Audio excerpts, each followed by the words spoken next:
everybody.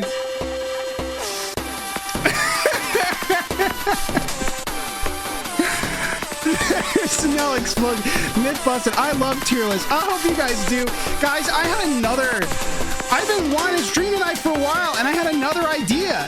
I had another streaming idea, and then today, I had a stream that I've been wanting to do for months, and then today, I realized that it wasn't going to work. So instead, today, I'm going to tier list. Oh, I don't have that image anymore. Where's the image? The image that I shared on Twitter. Where is it? Today, I'm going to tier list every single thing that I've done all year. Everything I watched, everything I did, every stream, every major piece of content that I did, all of it. Every single thing. Hello, Z Crew. I said Tiny, but I first read Disney. So can I call you Disney? I'm gonna tier list every single thing I did, and I'm gonna do it as fast as I can. I'm gonna do it as quick as possible, and then we might play a game. Cause I started super late. I wanted to start 2 hours ago, but this was the only thing I could come up with. I really miss you guys a lot, a ton. I know that, and you'd be like, "What do you mean? Cause you didn't stream all this time, so you fucking." Does the explosion not work? So it just shows the pride flag. No! Why does nothing work anymore? I'll tell you why nothing works anymore. It's because my file organization has gotten so bad. My file organization has gotten so bad because everything is duplicated on multiple drives. All my core files are. And so sometimes I think, oh, I don't need this one anymore. And I delete it. I delete that one. And I deleted the one that's linked to all the music. So I have none of it. So I'm playing off of a YouTube playlist right now. Okay. Oh, I got a height chest. Thanks, guys. I got a choo-choo. Thank you guys so much for the subs. Skating Me, thank you for the 3 months of Prime. Hi, everyone. How are you all doing? Are you doing good? Clap your hands. Clap your hands if you're doing good. I'll explain this. All right? If you don't follow me on Instagram, you do not know what this is. And that is very fun for me. So I'll explain what I saw Impossibly Eve once call a virginity corner. Do you still need a NAS? Yes, I do. Yes, I do. Yeah, I still need a NAS really bad. I always put it off because the prospect of, I probably need a week of my life, straight, to just get all my data organized, which is not an excuse to do it. I could just totally do that. I just don't want to, and so I never do, but I definitely shouldn't let a hard drive crash before that happens. Great thing to talk about. Great thing to say. Jimmy hat. Yes, on the last stream of the year, I thought that we should wear the Jimmy hat. There's also been at least one occasion where somebody has just, in real life, said, "Does your hat say Jimmy?" And I hope that that's vindicating for all you little freaks out there. The claw machines never saw it coming. Yeah, we'll get to that story, dude. We love Jimmy hat. Hi, Corey. Type 1, let me tell you hi. Hi, guys. Hi, guys. Hi, guys. Hi, guys. Hi, guys. I feel vindicated. Cranky Bunny, Libby. Libby, the Goat, Psychochar, Libby again, Dustval, Purple Flurp, Rathu, Hobo in the Corner, Tiny Cordat, Rose, Seagreen, Joe, because you typed it 3 times, Aura, Drool Face, Disney, Taquito, what's up, Taquito? Dave the Yoshi Rebel, that one cool guy, Alar. Soul, Ganymede, Cap Tech, Bug, thank you for the sub as well. You know anything about video games? You've probably heard of Jimmy. I showed that to one of my best friends for the first time the other day, and they thought it was funny. Oh my god, the music is so loud. if you're one of the 5 people who watch the VOD on YouTube, just ignore how loud the music was for this whole time. I just noticed. Well, I don't know. I can barely hear it. Well, it's quieter now. Damn. Yes, I'm trying to sleep and being blasted by music. It's you have the stream open. It's not like my problem. What do you mean I'm trying to sleep and I'm being blasted by music? Like no matter what the audio levels are here, you being here is the problem. Should have been louder. Yeah, okay. SMH, all your fault. Rock 2. How is Sync Cam doing? Well, I do have Sync Cam right here. However, I think that we could set it up again. I think that we can set it up to its old glory. Do you guys want to do that? Do you guys want to set it up? Yeah, all right. Yeah, let's do that. Okay, so first things first. We're gonna have to do something important. Okay, let me put OBS over here. All right. Can you take it off, please? Okay, let me see. We're gonna go here, and we're gonna go here, and we're gonna go, and oh, I flipped my stream decks around. Why did I do that? Okay. All right. So here's what we're gonna do, guys. We're gonna go somewhere else. All right. We're gonna go somewhere else for a second. It'll be just a minute, but I gotta go.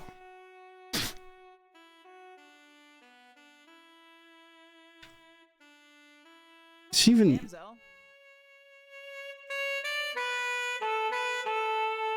Are they gonna be playing Eyes on B?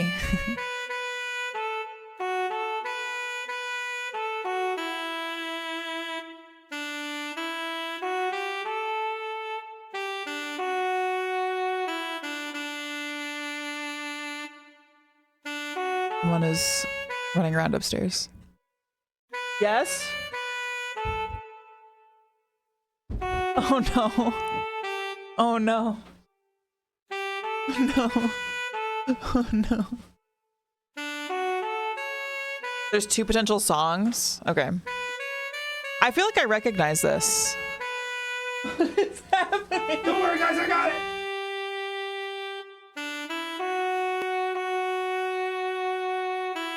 You're gonna tip over.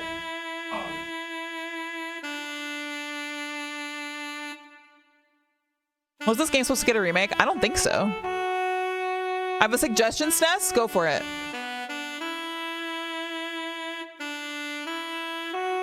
You want any help? Oh no.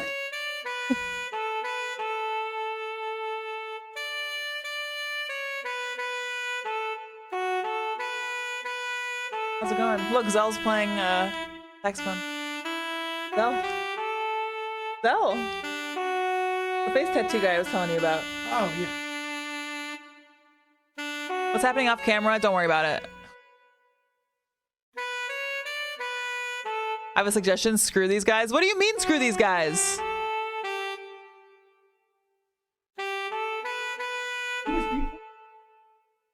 I don't know. Damn it.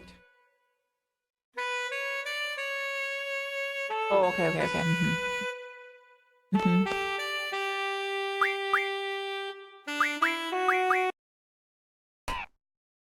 They rolled out a whole piano.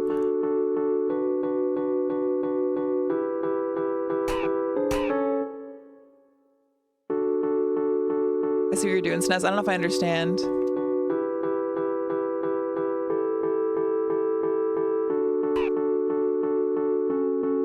There's a thing you can do here many people don't realize. Can I make them all play together? Yeah, bug. I thought this was 7. No, but 7 did get a remake. Are you pointing it straight at me? No. I don't want it straight at me.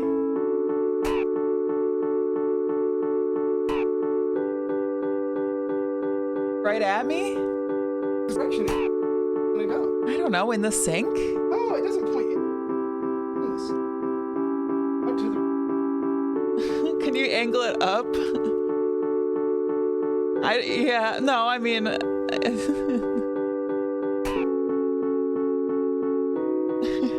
they can see my essence. I don't want them to see my full glory.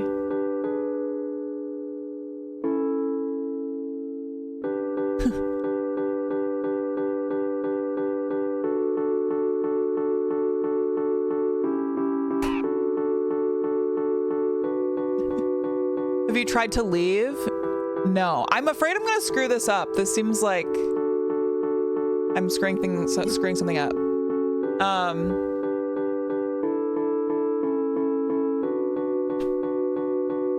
Should I try to leave?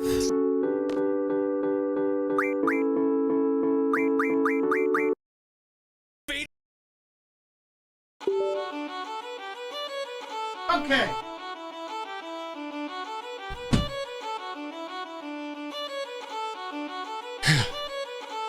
Okay. All right. Look at him get into it, dude. It work?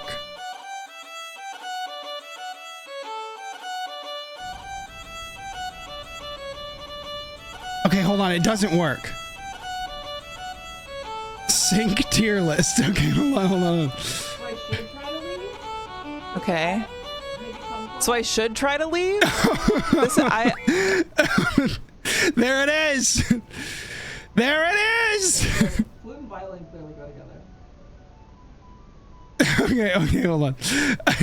I need to see if she. I need to see what she thinks. Okay, if I just put "What do you think," and then go to the. Wait, where on your stream? Damn, that's a cool bass.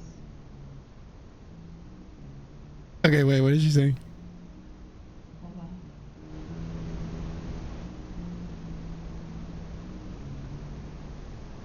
I've been thinking to figure it out. It seems like this is a lot more abstract than I realized, though.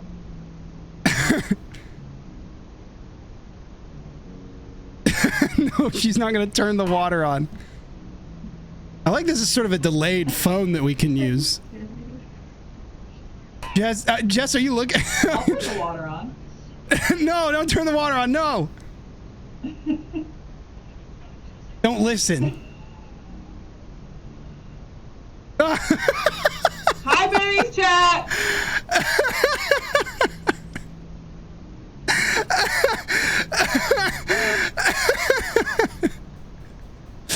Yeah, exactly. SCP containment. So we have a new sync cam. It looks good. It looks good.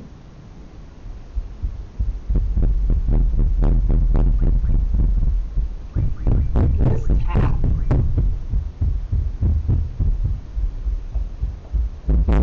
Tap shoes? There's this tap shoes option.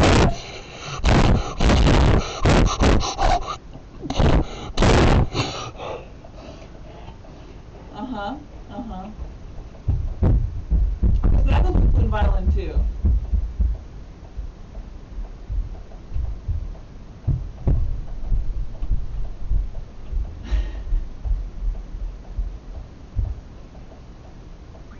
What else goes with it?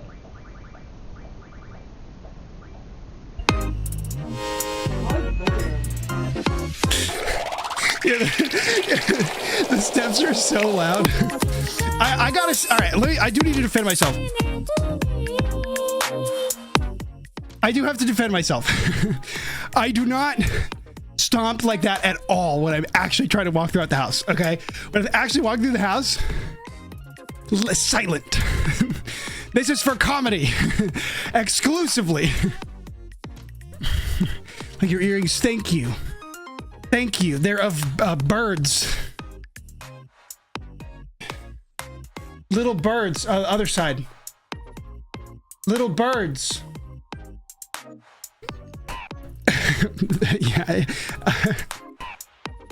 The deep irony that I already had a bird button just ready.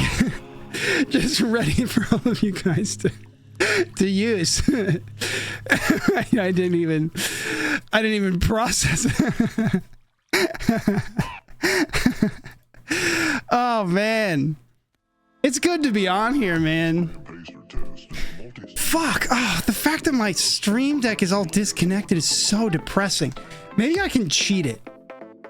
So how have you been like the last 2 months? I've been good. I mean, the main thing that I've been doing was working on that YouTube video, which did quite well, in fact.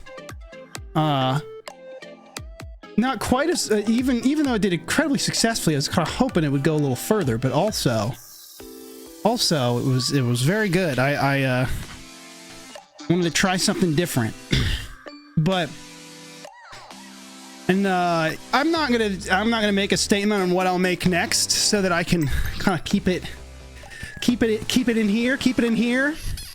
But even as I make videos, I deeply miss this. Like I love streaming.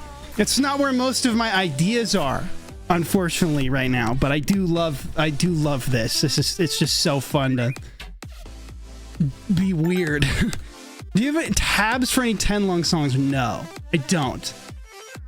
Most of them are not tough, though. If you're a beginning guitarist, that is not a great thing to hear. But like, I think the only one that would be tough to suss out is "That's Not You," which and every song is in standard or in Hendrix, so you can like just do a capo up or something. Have an album release date? No, we do not. I mean, I do, but you don't. So you mean you won't spoil it? It's not just that I don't want to spoil it. It's that I don't want to overspeak on what I'm doing. So that I don't know. I don't want to talk too much. I just want to make it. I don't want to tell you guys what's going on. Not because I don't want to tell you. Not because I don't want to tell you. I'd love to tell you, but I think it's better for the things that I'm doing to just keep it here. I've already talked too much about things. The album should have been out forever ago, and it's not out. That is a big stain on my brain, and I will live with that. Tenlung drops like he's Cardi. Is that how Cardi drops? Maybe take some of the pressure off. Yeah, there's a lot of reasons for it. Move in silence, whatever. Already saying too much. Yeah, there's no tabs. That's not something I'll probably do. But whenever I do a live performance, that's a way to see what I'm doing. That's Not You just has 2 guitar parts in it, and it's super easy. It's super easy. Here, we're just going to go over it right now. We're just going to do it right now. It's easy relatively. I mean, I think they are simple guitar parts as far as simple guitar parts go, but if you're a beginner guitar player, whatever, take it. Will Tenlung get a new lung next year? Will you ever get 11 lung? No, but Tenlung should lose a lung next year. Potentially. Potentially. What if I'm not a guitar player? Then it's impossible. You could not even conceive of what I'm doing. There's nothing out there. 9 lung. Not quite. Close.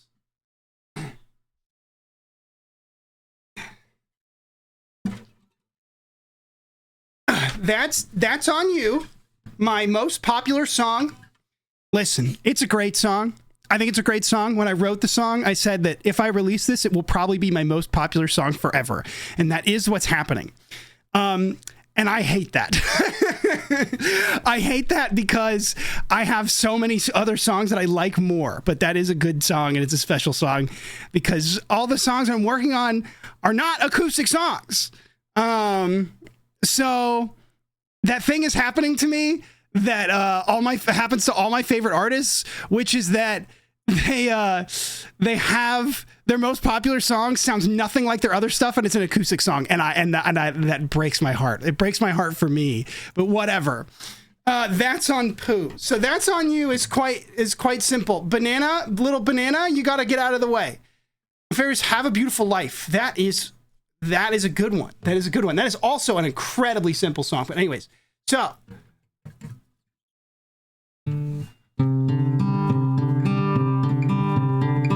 Okay, so the tuning is really bad, but I don't really feel like tuning it.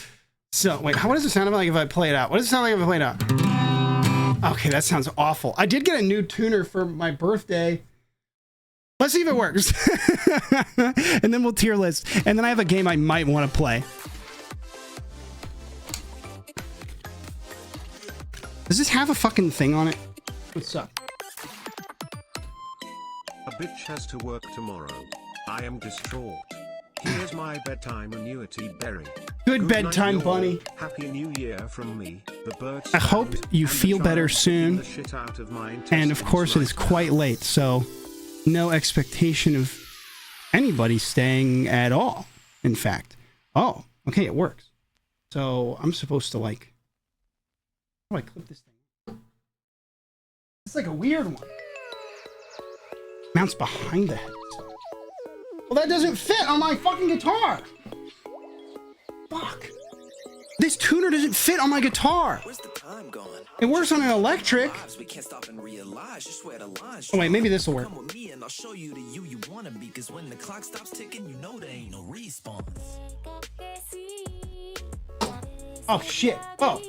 Okay. Okay, there we go. Does this work?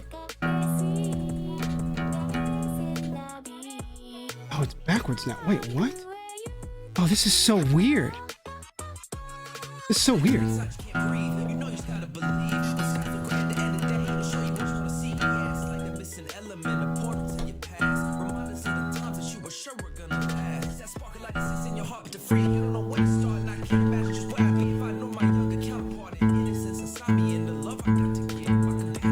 Step 1, tune the guitar.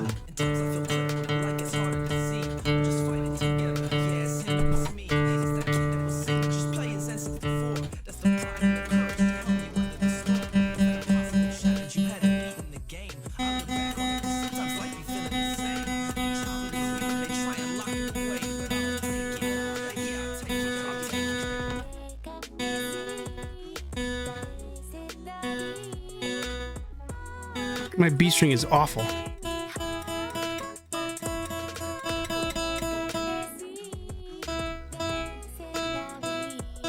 Okay.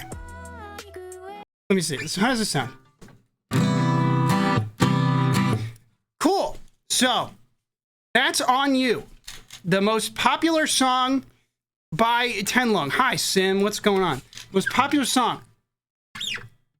Take your middle finger and put it on the 3rd fret on the A string, and then play finger picked the 2 strings up that are open. So you're playing 3, 0, 0 on the A, D,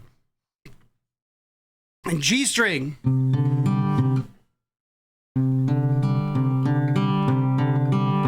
And then you're going to do what's called a hammer on, which is where in the middle of playing a string, you put your finger on the string. And so you're going to take your index finger and put it on the 2nd fret of the 3rd string, otherwise known as the D string. So it'll be like this.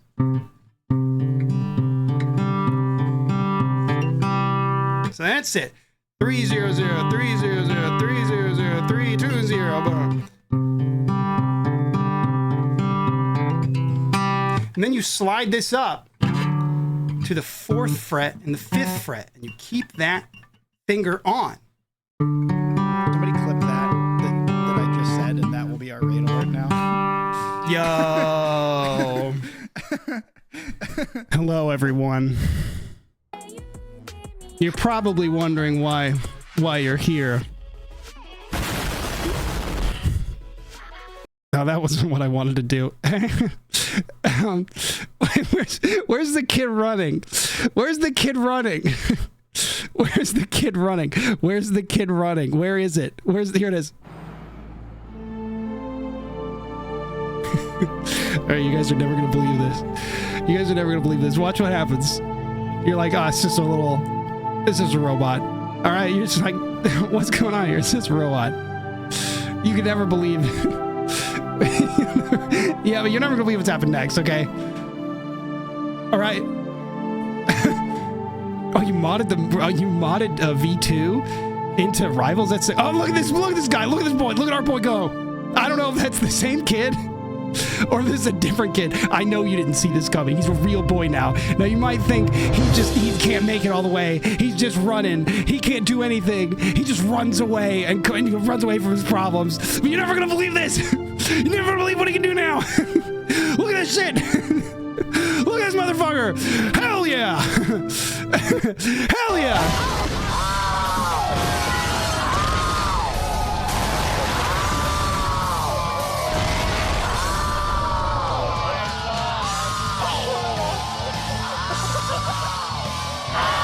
That was massive.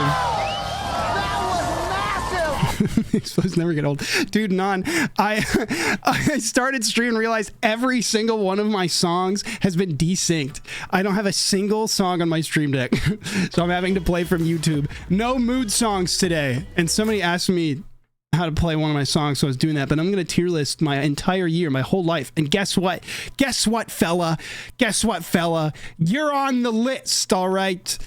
You're on the tier list.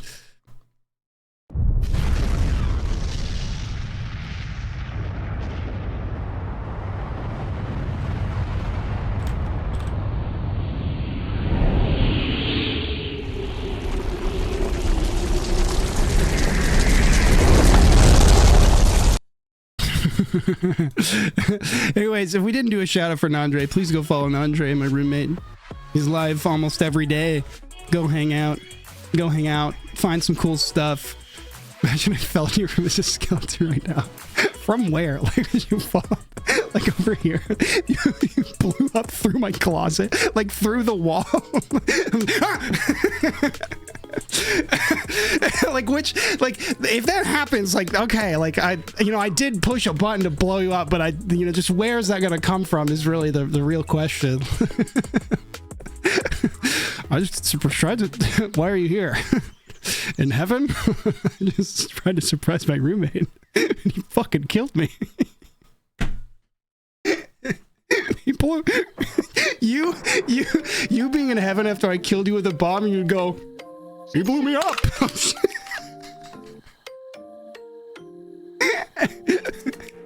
He blew me up.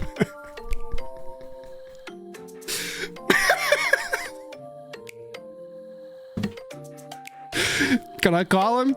God's like, no, man, he blew you up. It's too late. You're not gonna believe this. They blew me up. I thought we were the Blowjob brothers. This fucking blows.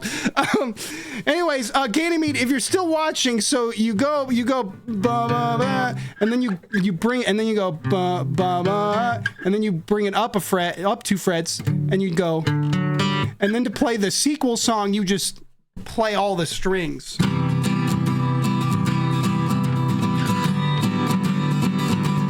And then you add 2 on top like that, like you go.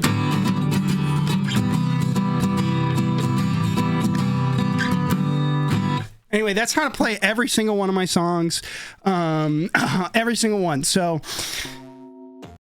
Long Way Down's cool. Long Way Down's cool, because Long Way Down is weird, because you start down here. Can I even play this on an acoustic?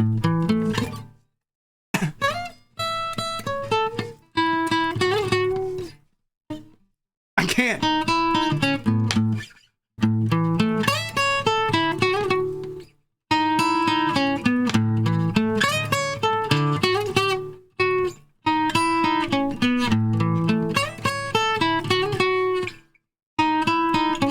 I haven't been playing guitar at all for like the last ever since I recorded all the music this summer. I haven't played guitar this year like at all. I hope that helps.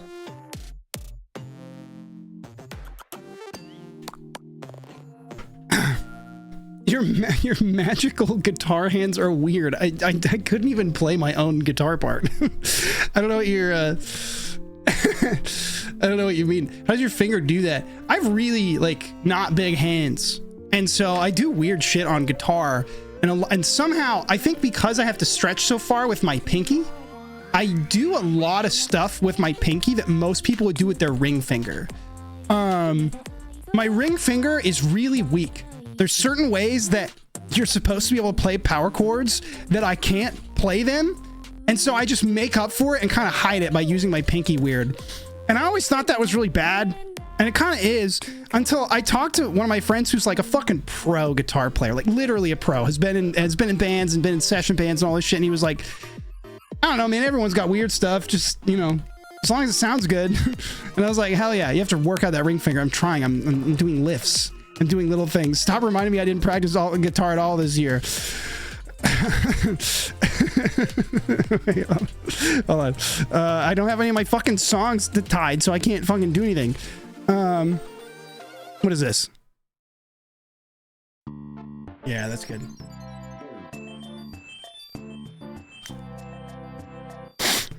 What is this?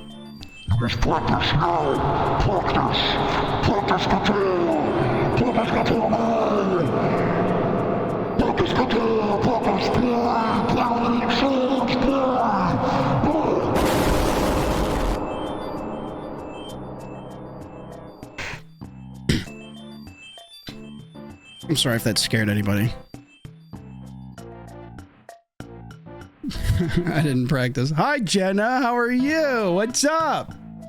What's going on? So anyways, I'm going to go through this tier list as fast as I can. Zero Forever Dreaming Zero. Oh my God. Thank you so much for the follow.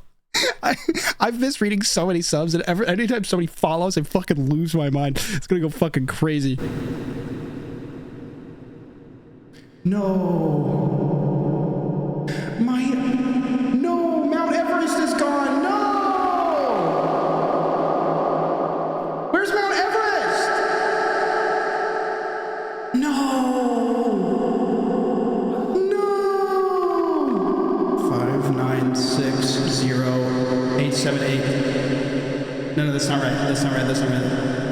5960878. Yeah. He blew up Mount Everest too. I would never blow up Mount Everest. Okay, I was trying to blow up something else, but I was trying to do. I'm a little out of practice. What can I say? I got a little bit. My fingers are bad. Look at that. Look at my freaky little. Wait, no, that's wrong. Look at my weird little fingers. Look at this. Oh man, I hope Jess is doing okay. How's Jess doing?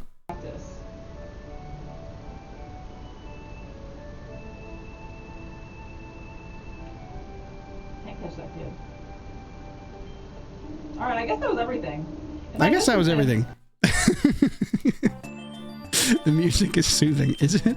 With the audio like that. Hi, Jess. Hi, Jess. she can't see. I wonder if she only has 2 monitors down there, so I wonder she has that down there. I don't know if you guys noticed, but since Jess is streaming down there instead of kind of in our kitchen, because that's where she was before. Because one of the things that I did do was I reset up the basement, but I'll probably stream from. I could stream down there too, but when Jess is here, she'll stream from down there. But that is where I'm doing music now, is in the basement, and my hope is that it doesn't. Flood again, because it's probably gonna rain a shit ton next month. But this time I put a tarp under the carpet. So yes, so yeah, so when you hear the music, you can think of the basement. But if you'll notice, we added one new decoration, and that is the Christmas tree. We kind of upgraded Crub. Got a tarpet under the carpet. Who tarping up the carpet? And I put all gear and manner of gear above the ground because I want to use my fucking basement, because my basement is sick. Crubmas tree. Now it's fancy. A tarpet. Yeah, it is a tarpet. So there's a tarp underneath there. My landlord tried to fix it. He like had a guy come over immediately, and I think they did like two rounds of fix attempts. So hopefully it's okay. This state is not built for this much water. It's like there's something happening with the weather.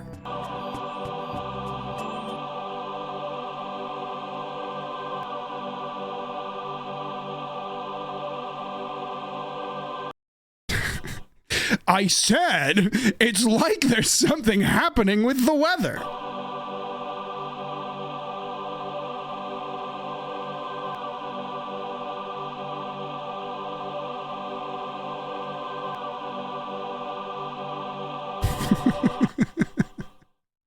I don't know what you guys were gonna do, and I was really hoping somebody would. I don't know. Because when somebody repeats something and they're like, I said, like it's like a cue that somebody didn't get. I said something's happening with the weather.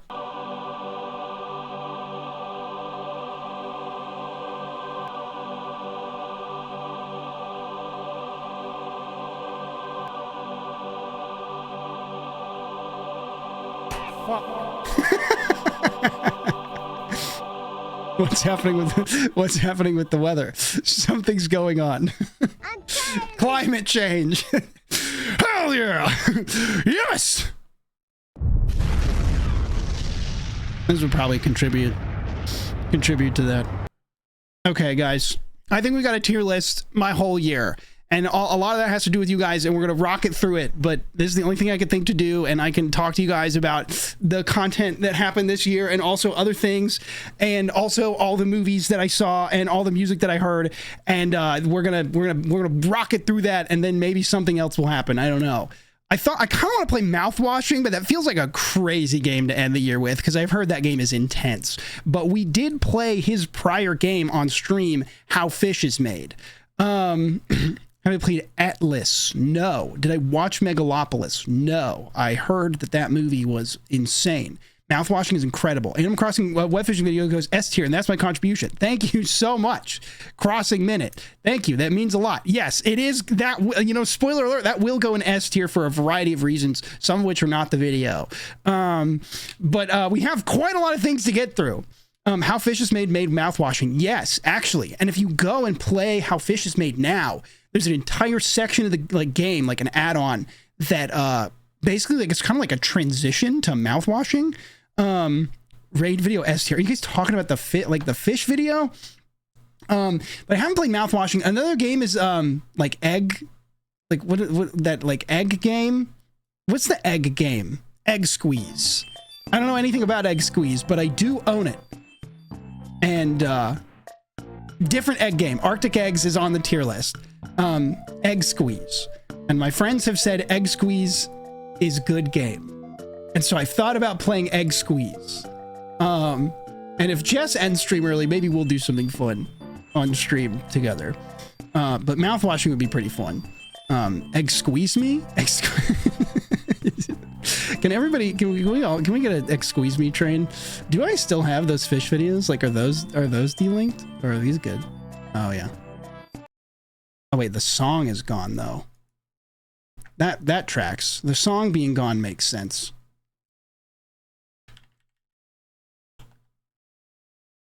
Not no more.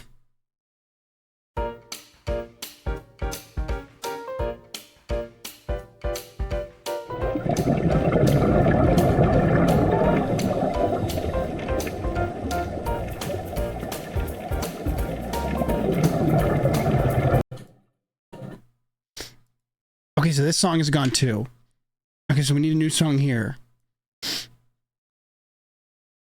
Elevator, bossa nova, background music, 1960s.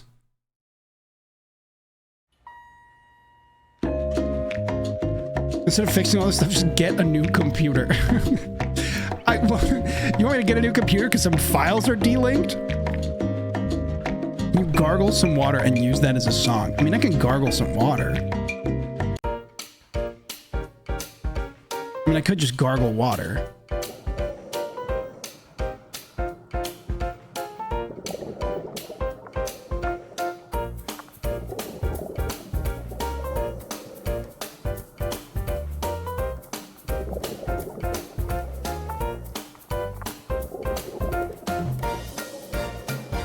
Get a new hard drive and start over. I think I have like 2, at least, hard drives that I bought and I intended to use that just don't have any data on them. Every time you delete a file, you have to buy a $4,000 Alienware PC.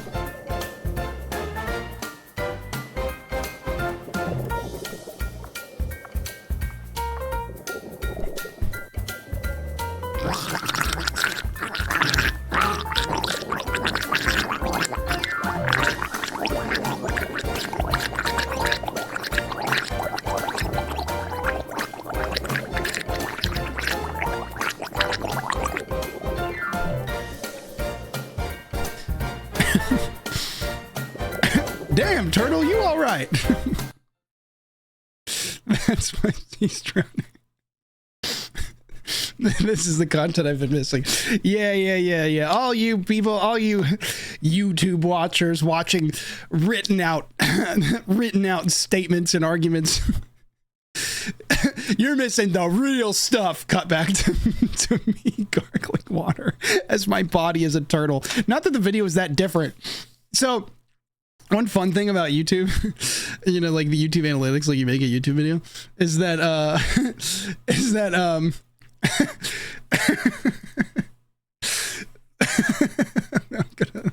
not gonna be able to finish my thought. One of the funny things about YouTube is that you can see the clips that people make of your video, right? It's a feature that not many people on YouTube use, but it's similar to the Twitch clips feature. You can see the clips that people have made of a video. And sometimes those are really funny because you can tell that it's somebody like trying to describe to their friend what the video that they just watched is. And so a lot of the all the clips on this video, there's only like three clips for the video at all, but one of them makes me laugh really. I mean, they all make me laugh really hard. Where's the clips? Is there like, it's like engagement or something? Where is it? Is it on reach? Where is it? No, there's thumbnails. There were multiple thumbnails made for this video. Audience? How do I find fucking clips? Is it under details? No, it's not under details. Where would that be? I can find it on mobile. It's like right there at the bottom of what? Oh, clips. Yeah. So there was a clip that was made today called "What Am I Watching?" And it just made me laugh so hard because it was this part. In an ocean of chill. You don't get yoga chops like these without a little stress in your loins, all right? That's part of building a habit. Now, downward dog. Well, at least I can chill out online with my... I love making that part because I knew everyone was going to be like, this person is fucking insane. Ocean of chill. You don't get yoga chops like these without a little stress in your loins, all right? That's...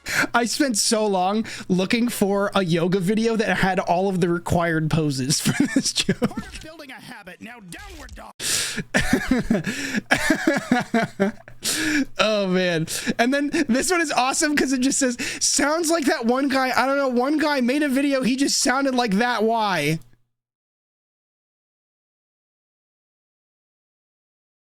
Also, all of my friends said this thumbnail is really funny. You should pick a different one. And I was tired and didn't have time. And I just said no. And I posted it. So, trees need time to grow after you plant them. I don't know. Different characters visit on different days of the week. Tom Nook takes time to build a new room in your house. Who do I sound like? With Godzilla and the Angel of Death. Who do I sound like? I mean, do I sound like I was gonna say Rick and Morty. Mordecai and Rigby and Rick and Morty does not sound that different. That one guy, I don't know. You sound like that one guy, I don't know. Your brain needs to be studied when the time is right. Listen, you just get ideas and you do them. All right, everybody's like that, but their ideas are all gonna be different. That's what's wonderful about creativity. You could have made this video and it could have been different, and you could have not had the yoga downward dog joke. I'm not even sure if that joke makes sense to other people besides me, and it probably does, and I just think I'm smarter than I am, but it's very interesting. Rick B and Morty guy. All right, yeah, $100 award. Oh, what the heck? What is this one? There's a part in an Ice 9 Kills song with a reverb. Yeah, that sounds just like you. Oh, what the heck is probably because of the notice. Okay, anyways, Nana's cooking something. It smells really goddamn good. Okay, what was I gonna do? I think that we should do the tier list now and get through it, but I need to add a live split timer. I like that video a lot. Hi, Mark Dudlick. Thank you so much for liking the video. I'm glad you liked it. I like it a lot. I am quite proud of it. It took way too long to make. I think I worked on that video for a month. What's the Virgin Corner? We'll get to the Virgin Corner, okay? The Virgin Corner has a very sweet, caring, wonderful story, okay? There's a beautiful story to it that you could never understand. Check out Web Fishing Day because of that video. Yeah, it's a good game. It's a good game. Yeah, there is the whole like people can break into your server things. I pinned a comment under the video of somebody who said like Steam can protect you from that stuff, but people did have a problem with a guy coming in and saying, hey, this is where, like, this is the airport you're near, which mostly is all that people can do with that, like with your like IP in that case. But I wanted to really make sure that I was not under or overselling that issue, because in the web fishing subreddit, people just delete a post if you talk about it. And I don't think it's because they want people to like get fucked over. I think it's because they've determined that it's not actually as big of an issue as people are making. So I was trying to talk about it in a very specific, like, kind of like, this doesn't seem to be a big problem. The way that people like described like VPN stuff to me, or I'm sorry, the way I've seen it on Reddit is like, if your IP address is available to somebody, most of the time it's whatever, right? And it is as vulnerable as it is that somebody could break into your house, right? So like anybody could do it. It's like never going to happen, but it might happen. But anybody could do it, so it probably won't happen. But anybody could do it, but it might never happen. And so it's this really weird thing when you find a list of IT people to talk about your IP address being like available and like how different extremes there were. So anyways, play with VPN, probably a good idea. You should submit yourself to a psych ward and stay until they refuse to keep you there because they're scared. Oh man. What if yeah, I mean, I don't know. The thing that I'm holding off from saying is that I have stayed at a psych ward. I have been admitted to one before in my life. And I'm not saying that to make you feel bad. It's just really funny that I could like have that specific experience to like outline that joke. It's crazy. Yeah. I had a manic episode about like 6 years ago or so. Because I have bipolar disorder. Bipolar 2. Bipolar runs in my family. So not as severe as other people and other people I know. It was the best thing to happen to me. It did help me. Very distinct experience. Do not enjoy watching. That does not help my case against the guy who said your brain should be studied. But I assure you that my current creative state is not related to this experience. Oh, I really don't like Impractical Jokers because the only thing that I did while I was there was watch Impractical Jokers. And so whenever I see Sal and the boys go I think about watching it in the middle of a psych ward. That sucks. Yeah, it's pretty crazy. It's pretty wild.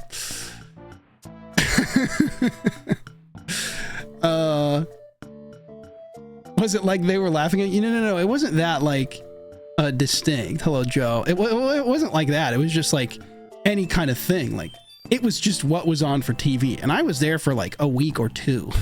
So like, like that was the only thing happening. So it wasn't like some like kind of, you know, experience where I stepped inside the television. It was just like another day of Impractical Jokers, huh? Which in a sense is kind of what you need also in that environment, because like one of the biggest things that helps, you know, one of the reasons these places are so drab and dull is because one of the biggest things that can help you with certain mental disorders and ailments and fixing things is regularity. Is one of the most important things that can save you. is doing shit at the same time. And so being in an environment where you do shit at the same time, it can be really hard. There are bad things about being in those places, but also doing shit at the same time is a very important step, especially for like manic people. Like you need like the exact thing that a manic person does not want to do is the same thing every day. Like they would rather run away and get into debt or become Jesus Christ or anything that a manic bipolar 1 person might want to do, of which those are on the list. But the biggest thing that can help them, besides getting on their meds, is doing the same shit at the same time, going to sleep, all that stuff. Anyways, how do we become Jesus? Well, I don't know. Just ask somebody who's very very troublingly deep in a manic episode, and they will attempt to tell you, and they will not do a very good job, but they will say something. Jesus tutorial. You guys are like think I'm kidding, but if you go and like look up like I don't know how to search for the video, but like it's a very distinct thing to become incredibly hyper religious in a manic state. It is something I've seen many times. What is the speedrun timer thing called? I have it on my computer. I can't remember. Jesus any percent. That is truly the route that they are running. What is it called? Live split.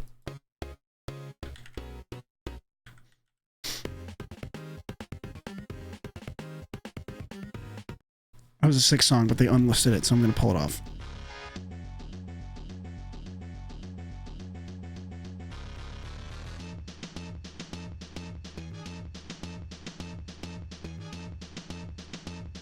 Barry, you need to make mango tea. Why? Why? Holiest hand grenades, hello. How's it going? Mountains away. Hello. What the fuck song is this? This is badass. Jesus.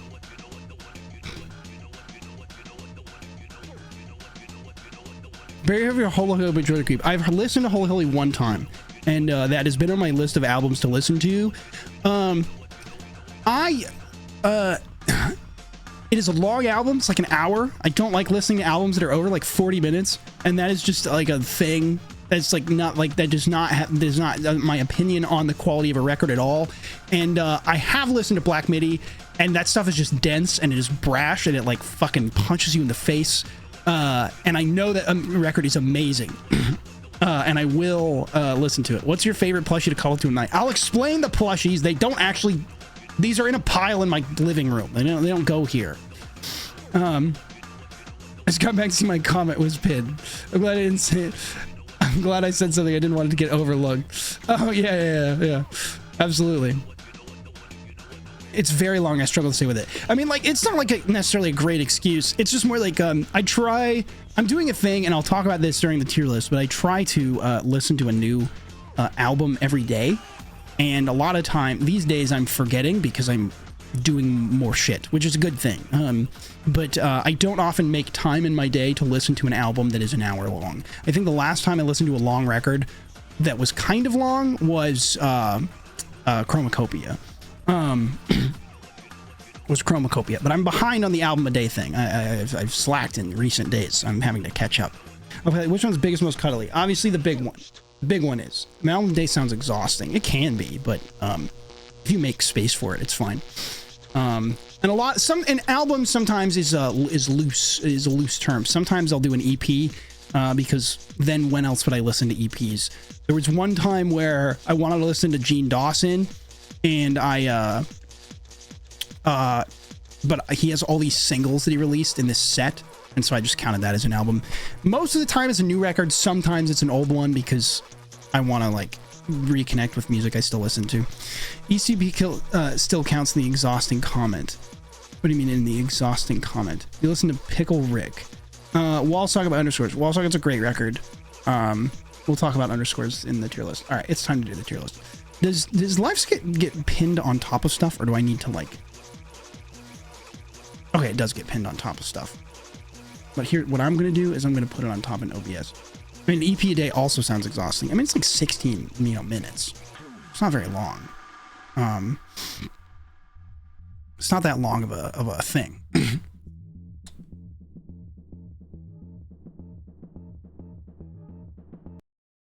What is this? Why is that in my music thing? Okay.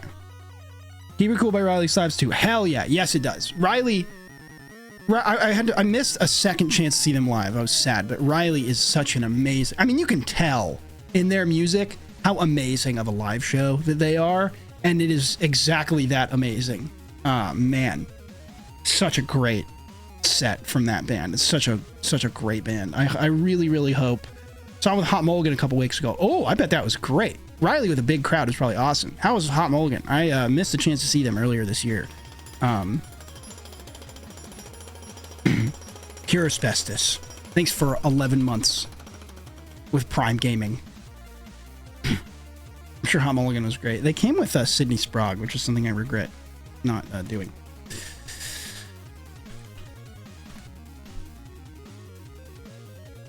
Cool. So I can just keep that up there, and that'll be... Actually, I'll put it down here. Where they're from. So Hot Molly always gets hard. Yeah. I mean, there's a lot of, you know, a lot of good emo from that neck of the woods. Obviously, Midwest emo. The term Midwest emo. It's just kind of one of those things that happens, but it bothers me so much when people are like, "Is this Midwest emo?" I'm like, "No, man, that's just emo." Like, not every like Midwest emo is just kind of the term that people use now, and Hot Mulligan's like pop punk. They like are a little Midwest emo. Like they have those kind of riffs in their older stuff, but they're really just a pop punk band.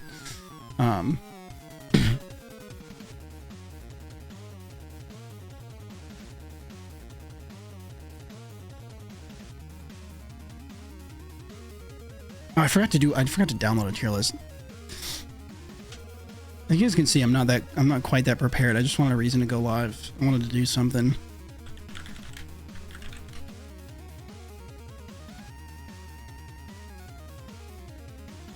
Too many genres, I just call everything hyperpop. Yeah, I mean, it's inevitable, but I think the take that, I mean, oftentimes musicians have this too, but I think the take of like, I think the take of,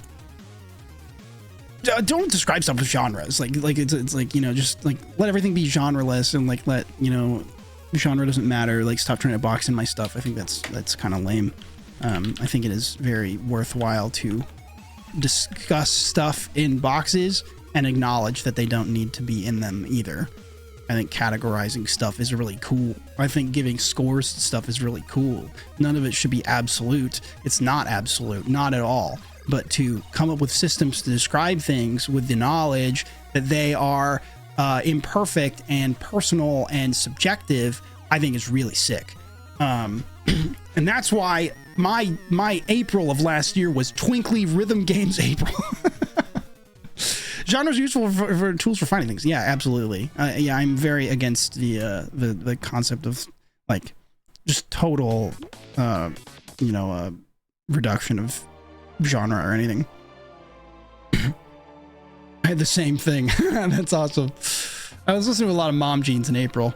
Genres are nice to find. Yeah, exactly. And I mean, Spotify, lots of faults, lots of fucked up shit, and also they are really good at giving you some, you know, new music you like just through their algorithms. Some of my favorite bands are Spotify recommended, and that pisses me off. It makes me mad to no end, but it's true. All that shit in Spotify is really good.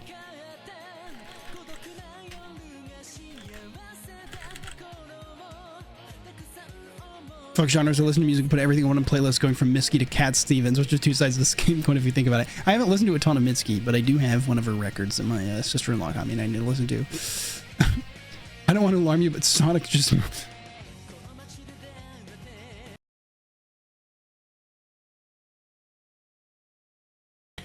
I think we're okay. I've gained a lot of new old favorites. I'm going back listening to 10-year-old albums. Younger me was kind of a dick. Yeah, listening to music I listened to 10 years ago is an odd experience because I was very, very Christian back then.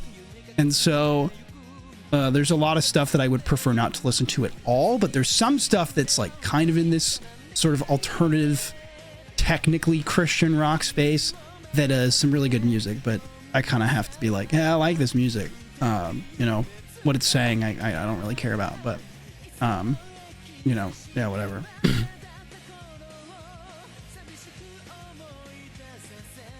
I was a sea shanty guy 10 years ago. Hell yeah. Never let that go.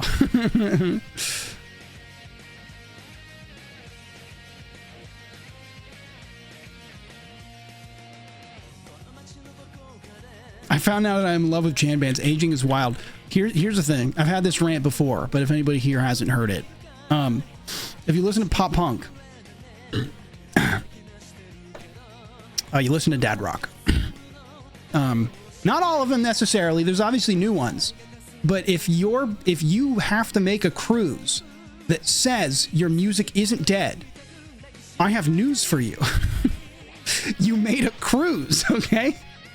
Let's talk about that. If your genre makes a cruise, nevertheless, if your genre makes a cruise and has to say that it's not dead, we got to talk about that, all right? Listen, I love 4 Year Strong, but I am 30, and those guys are all dads. like, right? There's some bands that have gotten to escape, right? Joyce Manor has somehow found a way to capture a younger audience, and still keep their older one. They have captured a younger audience at the same time, and all of those guys look young, but until you point a camera right at them, and they are in their 40s. Joyce Manor is all in their 40s, and they don't look like it from far away, but they do up close. But they still also look young. Oh, Joyce Manor's not on my tier list. Fuck. Yeah, my friend was talking about getting an ADTR vinyl and was like, man, I haven't listened to them in almost a decade. Yeah, exactly. Like ADTR, absolutely dad rock. Absolutely. What is it? Like a Monument? You're fucking old. What is their big one? Dad rock. Absolutely dad rock. Like that is a term that will change with time. We are getting older. Dad rock tier list. Yeah, new school dad rock. Just like Pitbull, Mr. Worldwide looks 30 but up close. Yeah, I mean, yes, it's true. Like they have like the style to make it work, but then like, you see him up close. Joyce Manor. I totally forgot about Joyce Manor. I put him on my tier list. Which Joyce Manor, fucking just overwhelmingly incredible. Great band. Peepaw rock. I think that is what we should call it for sure.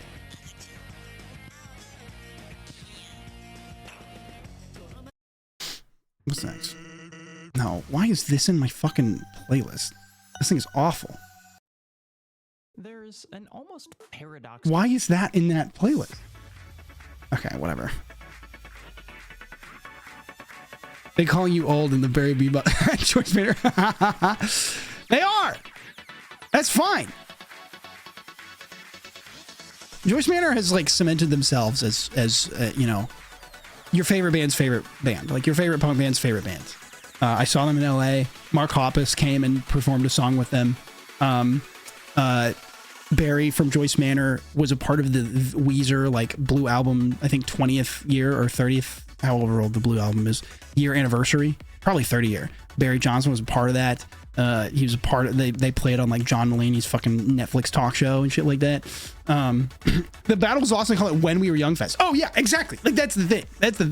If any, like calling a festival When We Were Young Fest is the same thing as saying they're trying to cancel Eminem. What, you think they can cancel Eminem? It's the same thing. It's the same thing. Did you add the King stream? I think the King stream was last year, wasn't it? It's true. Honey. Honey, listen. Which is the most millennial thing that has ever been done ever. And it's so crazy. It was so crazy. I think for the first time the other day, I saw a Gen Alpha person start to talk shit on Gen Z. And I was like, oh my God, like this is like generational turnover and cultural turnover is like happening much faster because you're online, right? But like during the pandemic, it was wild because it was during the pandemic in like year 1 or year 2 that Twitter culture, at least, so that's a microcosm in its own, but like that's enough. Twitter culture turned on millennials during the pandemic. It turned on millennials, of which I am on the younger side of millennial. I'm not quite a zillennial, boo boo boo, but I'm the younger side of millennial. And I do my best to not be crotchety, I guess. But yeah, I saw a Gen Alpha person be like, yeah, Gen Z are always like this. And I was like, oh my God, this is what happens. This is when I truly begin to learn what the world is about. Is in moments like this where I go, oh, okay, I gotcha. Gen Z is the youngest generation to hate on the next one. Yeah, that's actually a good point. Shaker jeans, yeah, that's such a good way to think about it. Well, maybe not anymore. Gen Alpha's coming in strong. I love hearing kids talk their shit. Imagine when they find Homestar Runner. Does anybody find Homestar Runner? I don't hear people find Homestar Runner. Like, I don't know if like millennials don't find it. Obviously, there's a lot of people who do, but maybe I'm like too big for my fucking pants to be like, oh, nobody knows what Homestar Runner is. But like, it still feels like this weird boutique thing that you have. Homestar Runner, you have to want to like Homestar Runner. I firmly believe. I think you have to want to like it. There's a lot of humor like that. I've thought about making something that points out to that. Actually, I need to remember that. Don't let me forget that, guys. Homestar Runner. Actually, I'm literally writing that down right now because Homestar Runner is a great example. There's a certain amount of buy-in you have to have. Like, you have to be steeped in the lore enough to truly love Homestar Runner. Don't forget that. All right, I won't.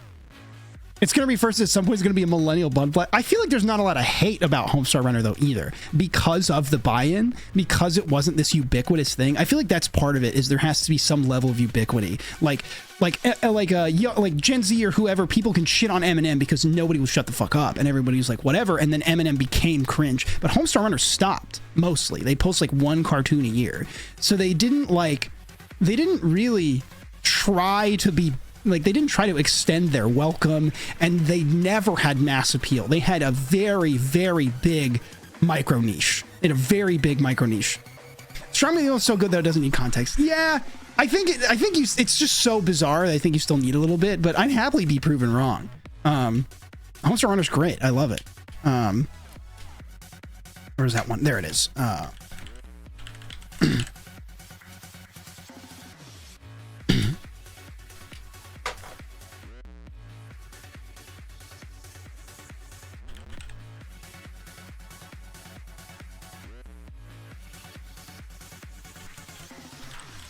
That's fair. I love thinking about future anthropologists to think about the early internet. Oh, it's so interesting. I mean, we still don't even know. I mean, what the fuck this thing is. I mean, we know more now, but like, just how shit has changed. And, you know, especially with like all the fucking weirdo Web3 shit. You think if Homestar Runner came out today, it would have a coin and be forgotten immediately due to the constant moving of trends in meme culture? I think something worse.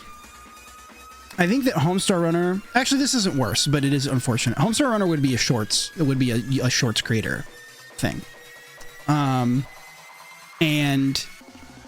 Yeah, it would be a thing that a shorts creator makes. And there's a lot of great shorts creator animators.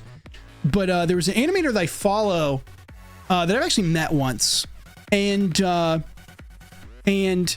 he posted a video called I've Become the... Here, let's just fucking pull it up.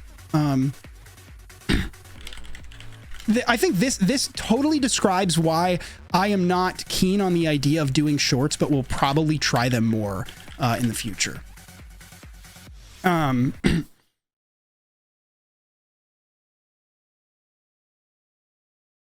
Yeah. Ever since YouTube Shorts was released, I have been a Shorts hater, and I've even made a couple videos on why I hate it. But over the past few months, I have become a full-time YouTube Shortser. See, during this past year, I've tried a lot of different things to revive my channel. I tried daily uploads, longer uploads, and I even tried copying some other niches, but none of those options really worked, except for the one thing that I didn't really want to try. Shorts. But as I looked around at what other animators and comedians were doing, I noticed that a lot of them started making shorts exclusively, especially focusing on threw TikTok. my vape out when I had to go to round one. I tried to bring it with me. And Instagram. And I had been repurposing my content for vertical platforms for a while now, but it wasn't until I decided to try making a video purely for vertical that would never be horizontal that I actually started seeing results. I made a video called Are Crocs Edible, and it did really well, so I tried making more vertical only videos, and I kind of just didn't stop. And I don't think it would be buried in the noise. Vertical content for a few months now, it's been doing pretty well. Although the one argument I have is that the views don't really mean much for shorts, but I honestly don't mind it because the only thing I like better than making a video is seeing a number go up. Numbers going up are the greatest thing you can experience in life. It's the reason I love Cookie Clicker. I've been watching my video views go up for It's the 2 reason weeks. I love RuneScape, because you click a tree and then this number goes up, and then when that number reaches a certain point, then this number also goes up. It's amazing. But although inflated views and subs are kind of cool, my main issue is that I don't really feel like I'm making anything. When That's I the upload a thing. regular video, I obviously spend more time on it because it's longer, and then I gotta put together a thumbnail, Yep. and then I make the video public, and I get excited to read all the comments. But with shorts, it doesn't really feel like I've uploaded anything. I don't even read the comments on my shorts, which is insane because I feel like everyone knows that I read and heart basically every comment, but I don't do that at all for shorts because it doesn't even feel like I made anything. Anyway, with all that being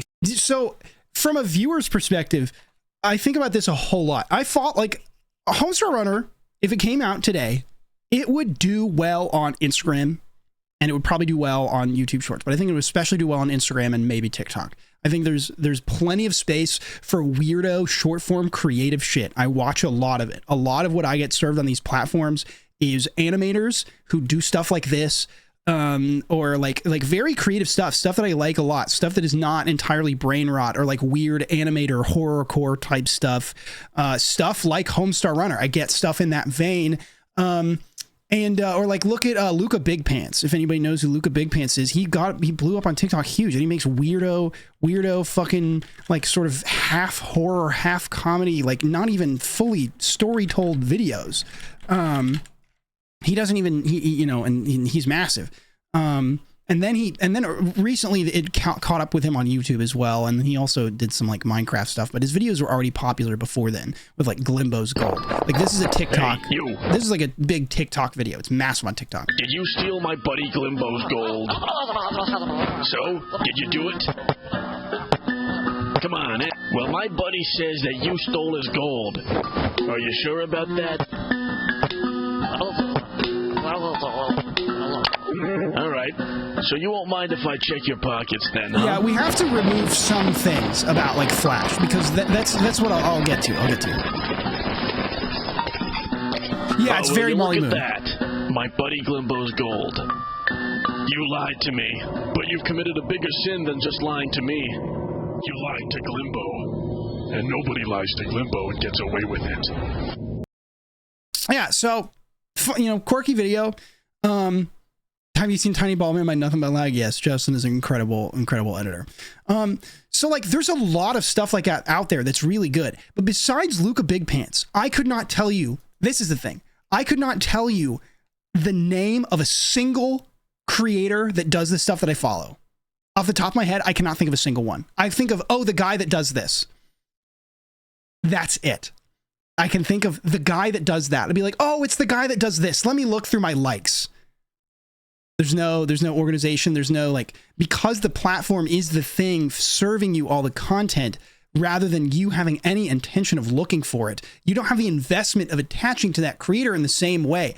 Obviously that can happen and does happen. It's totally possible, but it does remove the creator from the equation of content to viewer. And so it makes it way harder to pull people off platform. It makes it way harder, for people to be invested in that way. And it can happen, and it does happen, especially at scale. If you go massively, you're going to have some people. I see people do that with music. They can succeed in that way. And I do have people that I'm fans of, but it is way less than stuff like YouTube. And I'm probably thinking about it more as well, because there's plenty of YouTubers who do the same thing. Where there's a lot of YouTube creators that I don't go back and follow. But I guess I've already been there to watch their video because I wanted to see it. So that's cool. It's just a different thing. And so I think about that a lot when I think about me making shorts, because I had some things do like moderately well on TikTok before, but I don't want to animate all the time. And I have things that I want to say, but I will experiment with it because my take is probably going to be what this guy's is, which is this is disappointing, but I'm being successful on here. So I'm going to keep doing that. And it doesn't have to be the end all be all. It is totally YouTube Shorts, overall for most creators. And I have been told this, by a YouTube person that, most creators do not have good crossover with shorts and long form content. Most creators do not the subscribers and viewers you gain in shorts does not affect your main content. Those algorithms are entirely separate things. However, if you make content that is in sync with one another, if you make shorts that actually connect with the long form content you do, like they're the same genre, they're the same thing, there can be crossover. It's totally possible. I've seen people do experiments like that, stuff like that. It can be successful. It's just, there's a lot of stuff that goes on, and I think this video really captivates the problem with shorts, is that the relational aspect of it is gone. That's why I've missed streaming so much. I haven't done this a lot, obviously, and I have other things that I want to make, and that is where I'm putting my time towards right now. But I do deeply miss these conversations. I like just the silly stuff. Obviously, you guys are not like, you know, like most of you guys who I don't know in real life are not like my friends in real life. So this is obviously a parasocial relationship, but I'm having fun.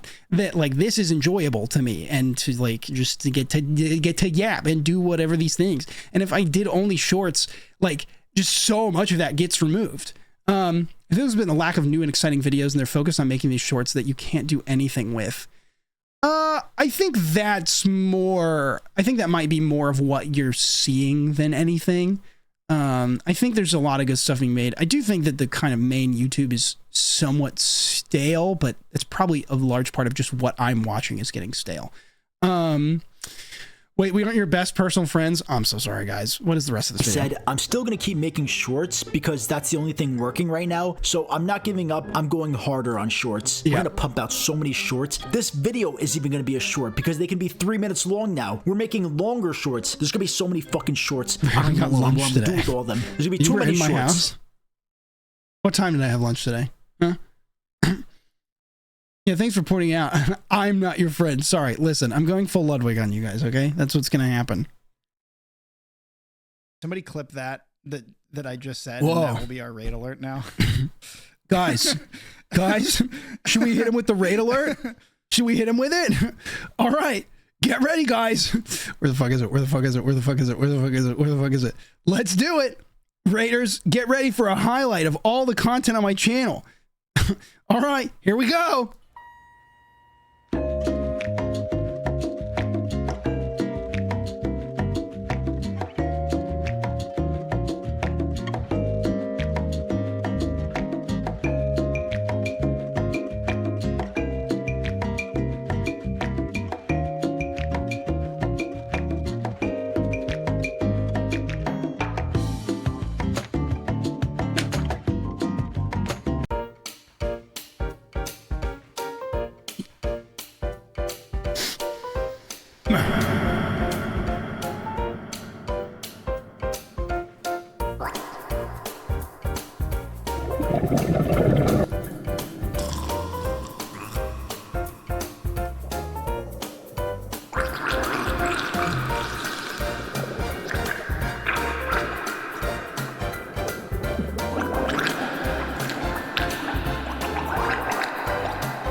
I just spit up so much water on myself. I just spit up so much water on myself. Ah, shit. Hey, John, what's up, dude?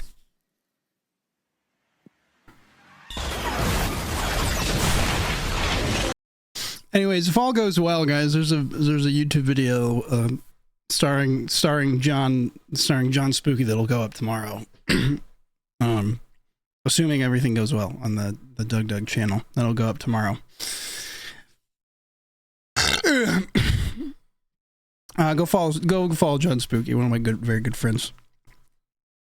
Who's assigned to take meeting notes of the stream? That's you. That's you. We gotta tier list my life. Okay, we gotta go through this fast. How many hours have I been saying that?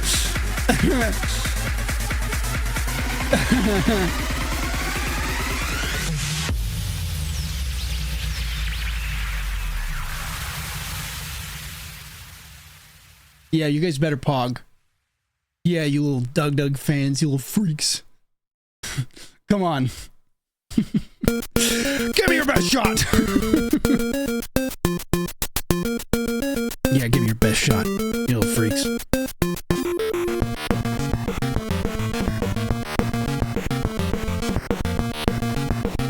Why is he mugging me?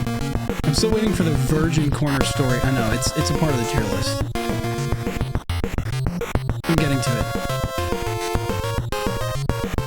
Whenever associated with that Douglas man, absolutely. Do not tell any of these people. Do not show any of them the work that you do. Song. This is the Chainsaw Man OP Kickback 8-bit version. Something that I must have just randomly added to my random music playlist a long time ago.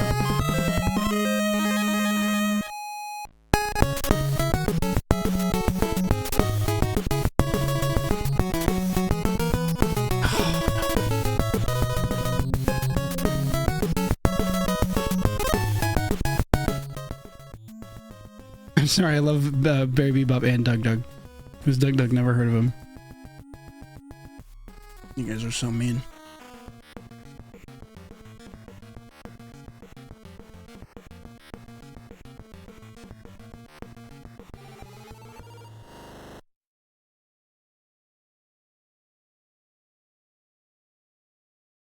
I'm more of an Ugg Dug fan. Yeah. There was a post about my web fishing video and r/we hate Doug Doug. Because Doug tweeted about it. It's so insane. There's also oh, whatever. Doug is a guy. Yeah, it's so true. Oh yeah, fuck, I forgot about this, dude.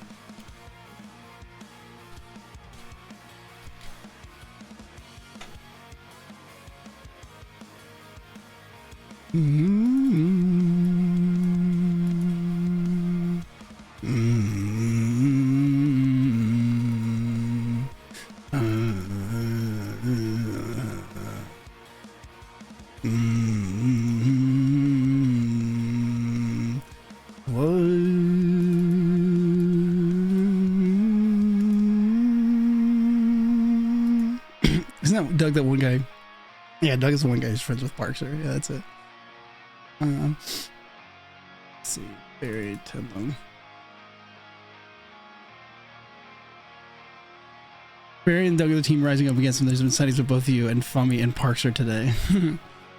Did when Barry talked about the fish in the corner? No, I put it on there for some stream like way long ago and just, I think, just left it there, and forgot to talk about it, or I just don't remember what it is, and I just leave it there because I think it's funny, and I think it's funny when people don't know what's going on.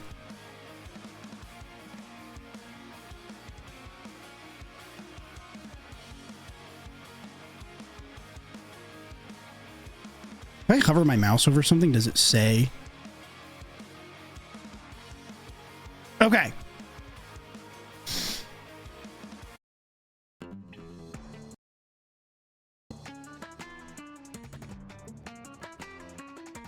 One hour Winnie Pooh baseball song. No, this is not right. This is not the right vibe. What is this Gex song? No, that's not right either. I spent so long working on music for my like video, only to realize that really the only thing that works for me is Kirby music.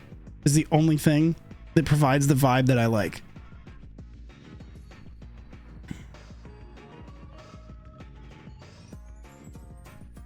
Where's the fucking song that Don showed me? What's this one? Oh, it's the same thing as the other one. Fuck! Come on, guys. I'm trying to make this interesting. Alright, I just need upbeat Kirby music. 1 hour. Yeah, pick one. Pick one, asshole.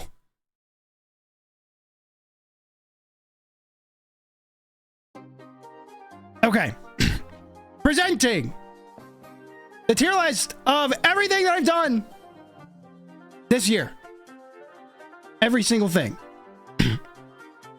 With a big old timer at the top for however long it takes me to tier list everything my whole life. This is every every movie that I've watched that I can remember, every video game that I've played that I can remember, brief things, fun things that I did in my life, 10 long things that I made, Barry things that I made and did, and other events that happened in my life, and also some Doug stuff, because we do have to talk my whole life, so we do have to remove the ban on talking about anything Doug related. Including overviews of all the things. Will this be in depth? No, probably not. And most of the movies that I watched, I didn't remember, but Non and I watched a lot of good ones. Can I have many in my top tier? Wait, what do you mean? Can you have many in your top? I guess I can make this public if you guys want to tier list the things that I did this year. If that's what you mean. With that in mind, go! Go! Go! Go! Go! How the fuck? How do I start this? How do I start live split? What do I hit? No, I don't need to do that. I thought it was enter. How do you I'll start live split timer. Somebody clip that I just Bobby, how do I start a live split timer? You're the only one that can answer this. What button do I push? Bobby, quickly! Fart, Poggies. Oh, last fart. Bobby! Guys, go follow Bobby. Speedrun Bobby. Bobby now works. Wait, can I say that? I can say that, right? It's in the settings. How do I open settings? There's no buttons. There's nothing. Hit him with the raid video. You're right. No, we just have to get started. All right, yeah, I'll hit him with the raid video. Guys, we have to start the tier list. It's been an hour.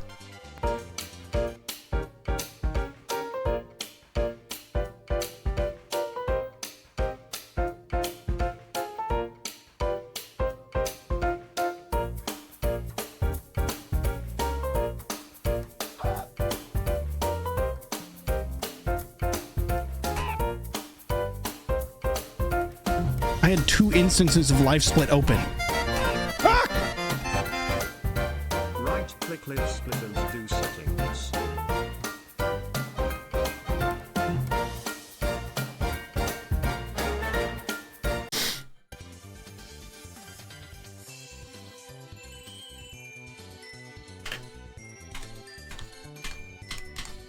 I swear to God, it was hit enter or hit spacebar. Okay, so here's the problem. I right click on it, I hit spacebar, and then it doesn't do anything after that, and it doesn't move around, and it's totally frozen. And I froze the program. How does anybody use this for anything? Wait, can we chat a little bit before we start the video? No. No.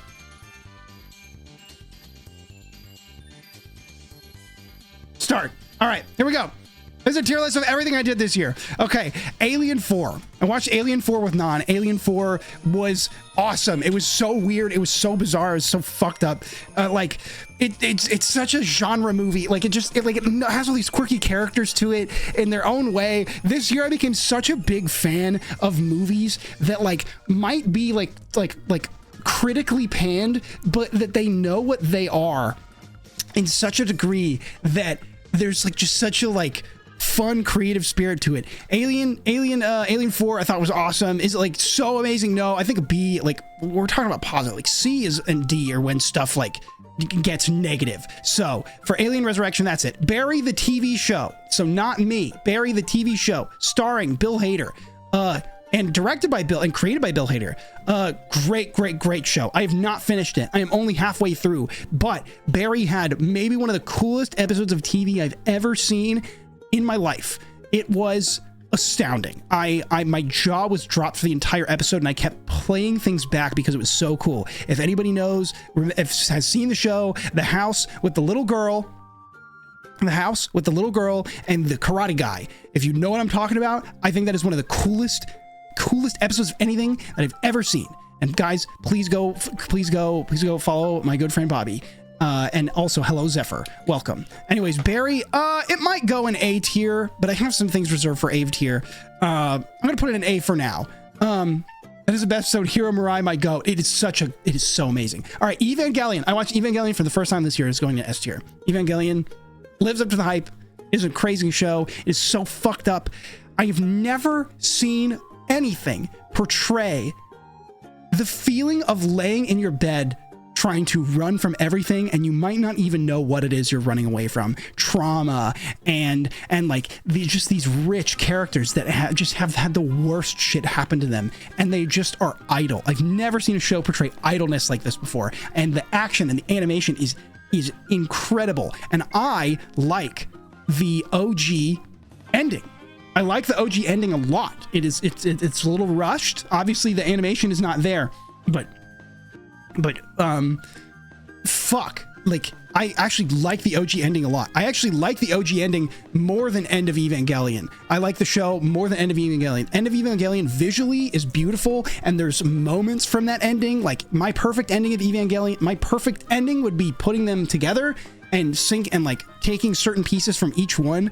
But I like the presentation and the theming of the original ending a lot. And then there's some new enlightened stuff in End of Evangelion, and I need to watch End again, like to mix it up. Congratulations. I don't like the final moment of the ending, but everything leading up to it, like the final ending of the End of Evangelion, I feel is what's deserved.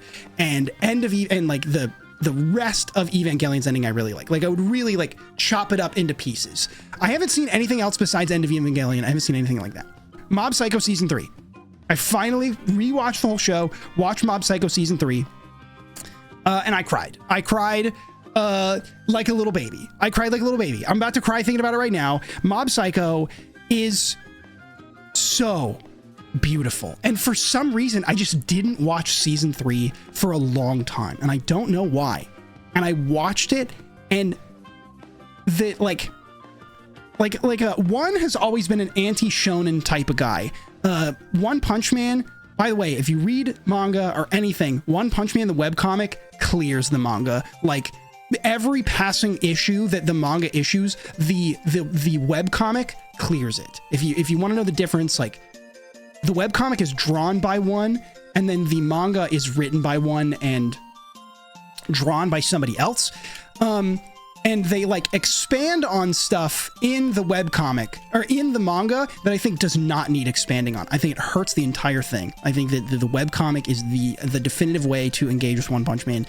And One is so good at anti-shonen, and he creates these characters that buck against these trends and creates characters that are actually interesting to behold. A lot of times in shonen, and I love shonen, a lot of times, not all the time, but a lot of times the main character is more of a plot device than they are the interesting character. Hunter x Hunter, which we'll talk about, Killua is the artistic, like the character drive of that show. There's a lot of other examples of this. One Piece, as you meet all of the character, like Luffy is obviously a captivating character, but you know, like Robin and the characters when they change when you pick them up, that's the best moments of One Piece, is when a character joins the ship and goes to their arc where they change. But in a lot of shonen, the main character is not the change, they're just kind of the driving force of the art. Mob changes, and it is incredible, and it is such an incredible coming of age story, and the animation is so amazing, and all of it just like that is a story that I needed. Like, I need Mob Psycho. I need it. I'm gonna skip Non because this is the review of just our time watching movies in general. Alien Romulus, C tier. It is derivative of all the other Alien movies. It doesn't have a ton of flavor on its own. I'm gonna watch this and think, when I watch Alien 4, I think, holy shit, that was Alien fucking 4. And when I watch Alien Romulus, I go, that was a movie with alien stuff in it, and it was shot like normal. This movie feels normal. That's my review of this movie. Normal. And it's a good normal. It's effective. It's an effective movie, but it doesn't leave an impression on me other than that was a movie that is in the Alien universe. That's kind of what it was meant to be, and that's C tier. Coraline, awesome. A tier. I saw Coraline like a film print, like a film like remaster of it with All Tribe and some of my other friends. It was a great time. Cure, classic, modern classic horror movie that I watch with Non.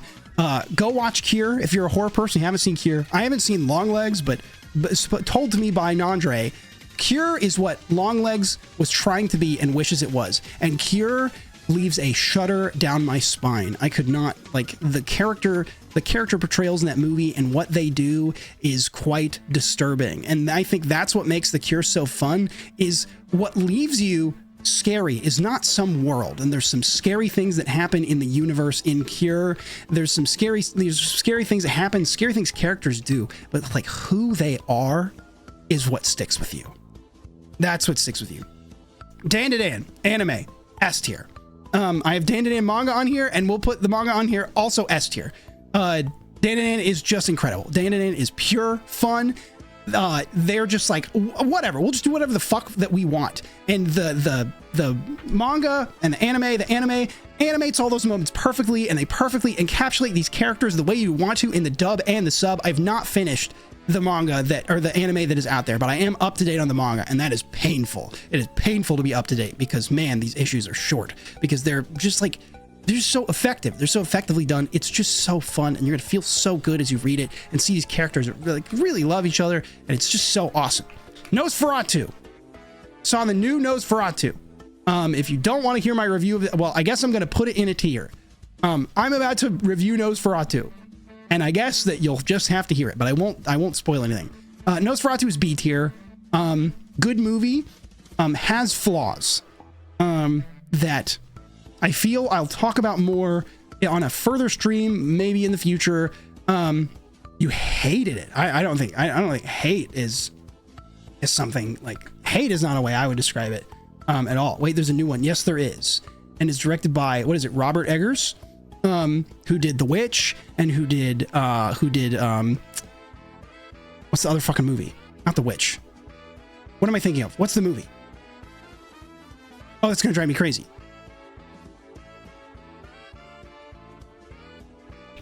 The Lighthouse. The Lighthouse. The Lighthouse is like a movie that you have to take a shower after because of how dark those people are. The Lighthouse, you got to take a shower. Nosferatu, I think is enjoyable. And also, I did fall asleep a little bit, but that is unique to me. And also, I was getting an infection in my eye as I was watching it. So, and I knew that was happening, and so I was a little distracted. But Nosferatu, I think, is good. I don't think it's perfect, but it's kind of not for lack of effort. Like, it's very like well put together movie. Severance, watch that for the first time. S tier. Goddamn Severance. Severance is a show that made me remember how cool it was that makes me glad that I went to film school, because I just get to look at Severance and think about all the shit that they do, and it's just so well written. It's just every little thing. It's like the perfect popcorn show. It's incredible. I love it. Oh my god, The Lighthouse. I watched that this year. That needs to go on this list. The Lighthouse. And The Lighthouse needs to go on this list.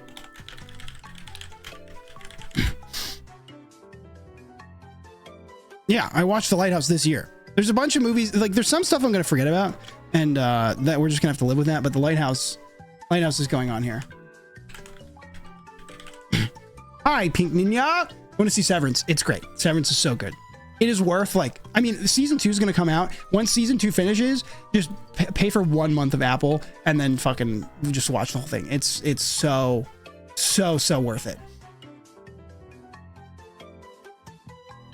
Oh, fuck. See, I clicked on live split and now it's frozen. I don't understand. Hello.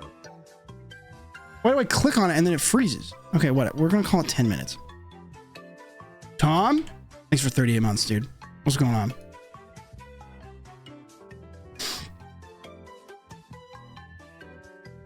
Yeah, I mean, you know, who knows what else you could do? Who knows what else could go on?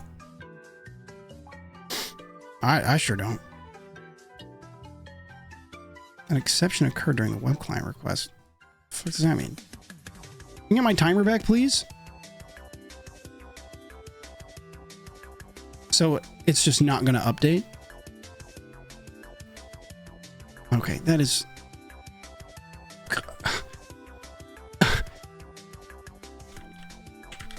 Yes, only bad people do that. Yeah, only bad people. Only bad people. Never do that, of course.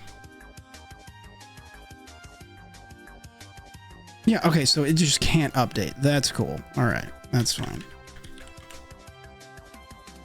I have to do the timer, it's fine. But I want the timer. The timer's funny.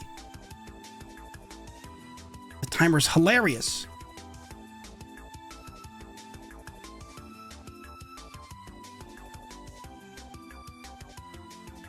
Yeah, whatever. I can't do the timer. It's dumb. I don't know how to work this thing. As we all know, only bad people commit crimes. There would never be a just reason to do anything illegal. Exactly. You wouldn't Mario a brother. Let's add the lighthouse in here, since we're already talking about it.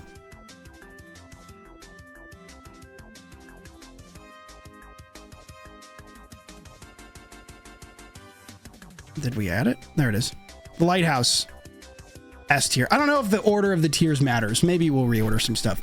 The lighthouse is just amazing. Literally every single frame in that, you could, you know, literally whatever, every frame of painting, but truly every frame of painting. You could stop. Also, by the way, this tier list is not going to be like, I'm not going to be shitting on a lot of stuff. Mostly this is talking to me about like a ton of stuff that I think is really cool. So this is happy time most of the time. Lighthouse, just gorgeous. If you are down to watch stuff that's really characterly intense and that like gets really, really dark into like people, into like who people are, Lighthouse is an incredible movie. But I was also like I was pretty depressed when I watched this movie, and it was rough, but it was so good. It didn't matter. It was so good, it didn't matter. Next, The Substance.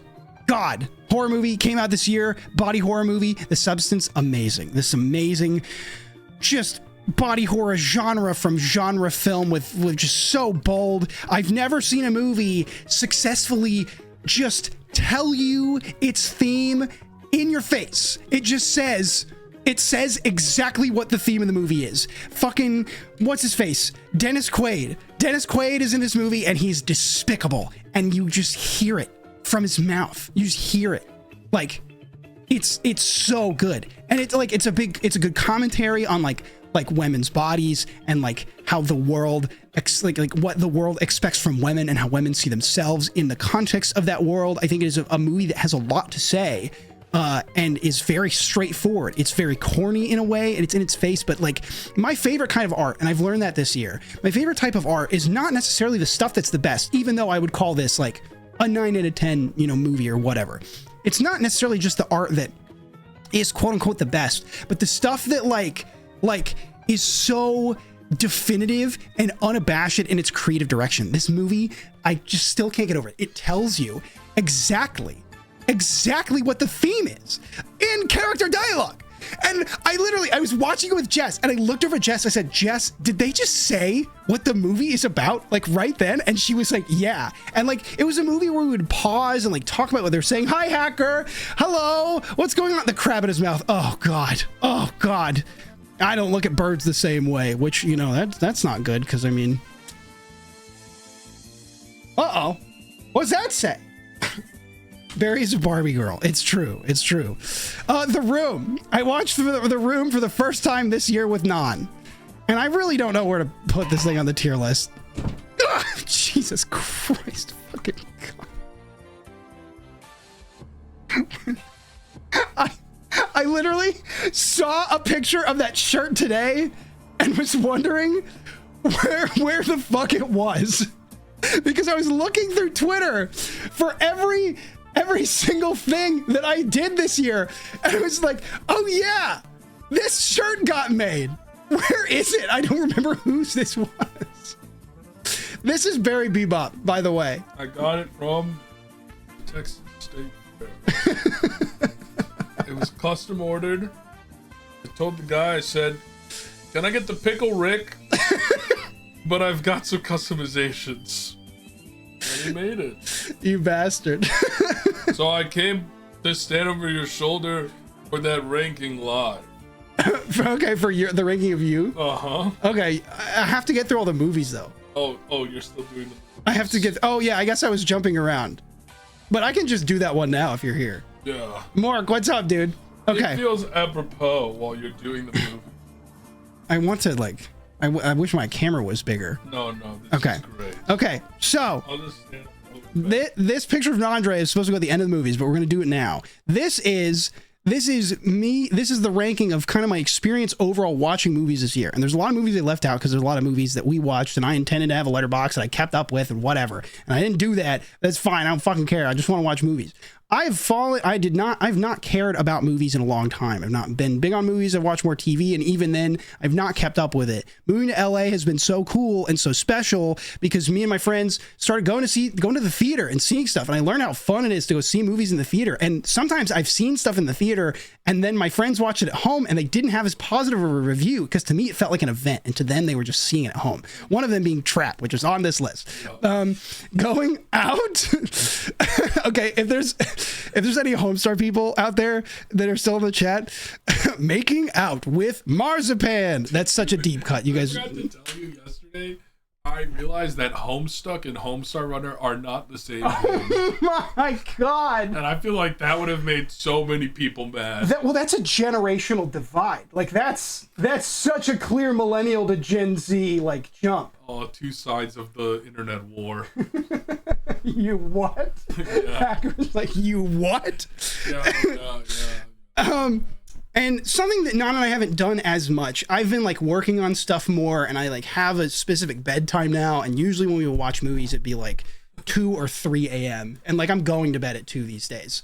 So we haven't done this as often, and that's why.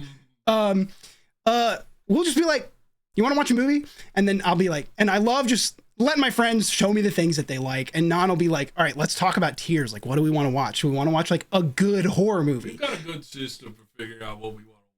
Absolutely. Like, do we want to watch a good horror movie? Do we watch a bad but fun horror movie? Or do we want to watch a good just movie of any genre? It's honestly anything.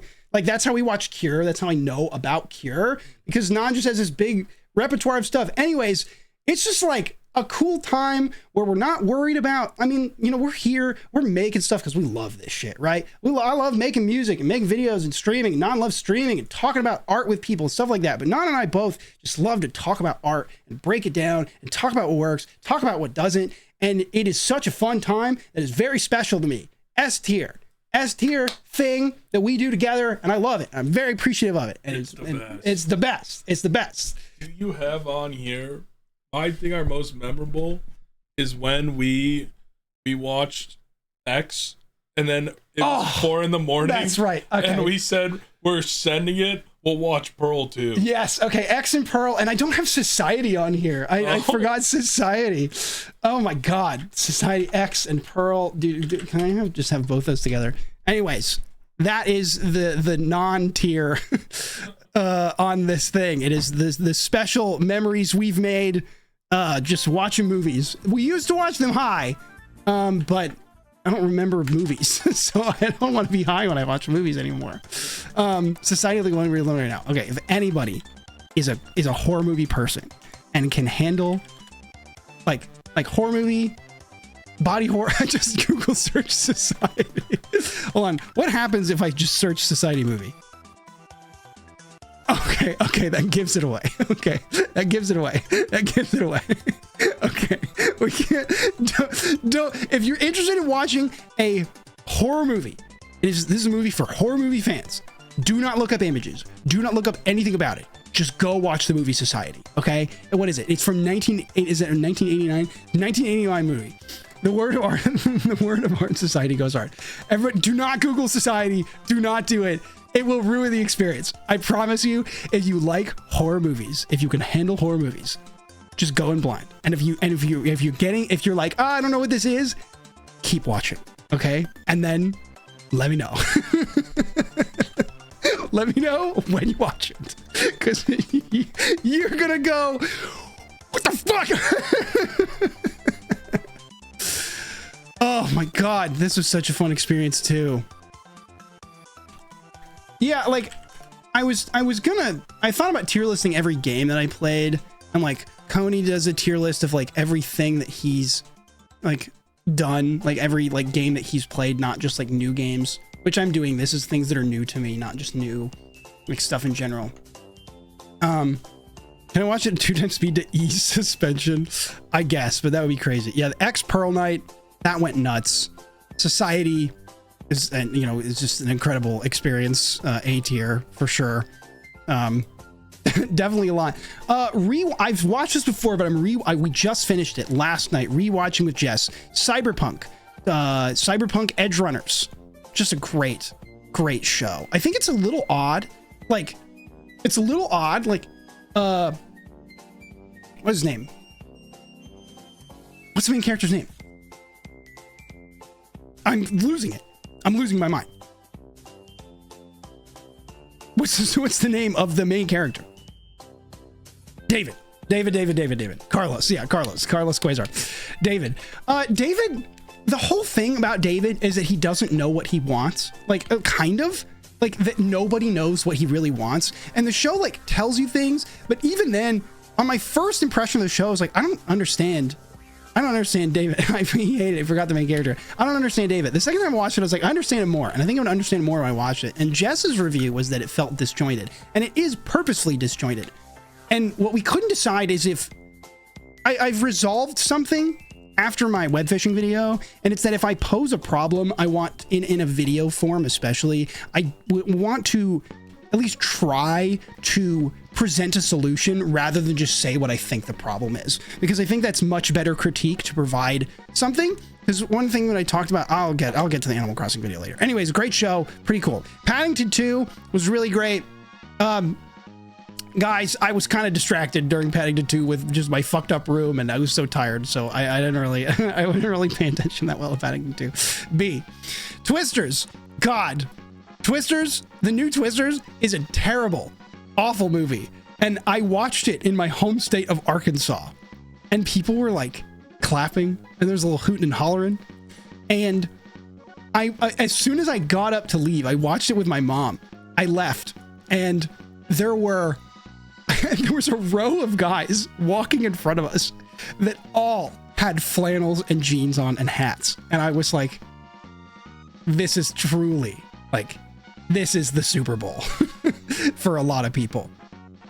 The thing about Twisters that's really funny as a movie is that in the movie, in like the height of the movie, like the final climax, the main girl is like, we can't use, like, oh no, there's a big twister coming.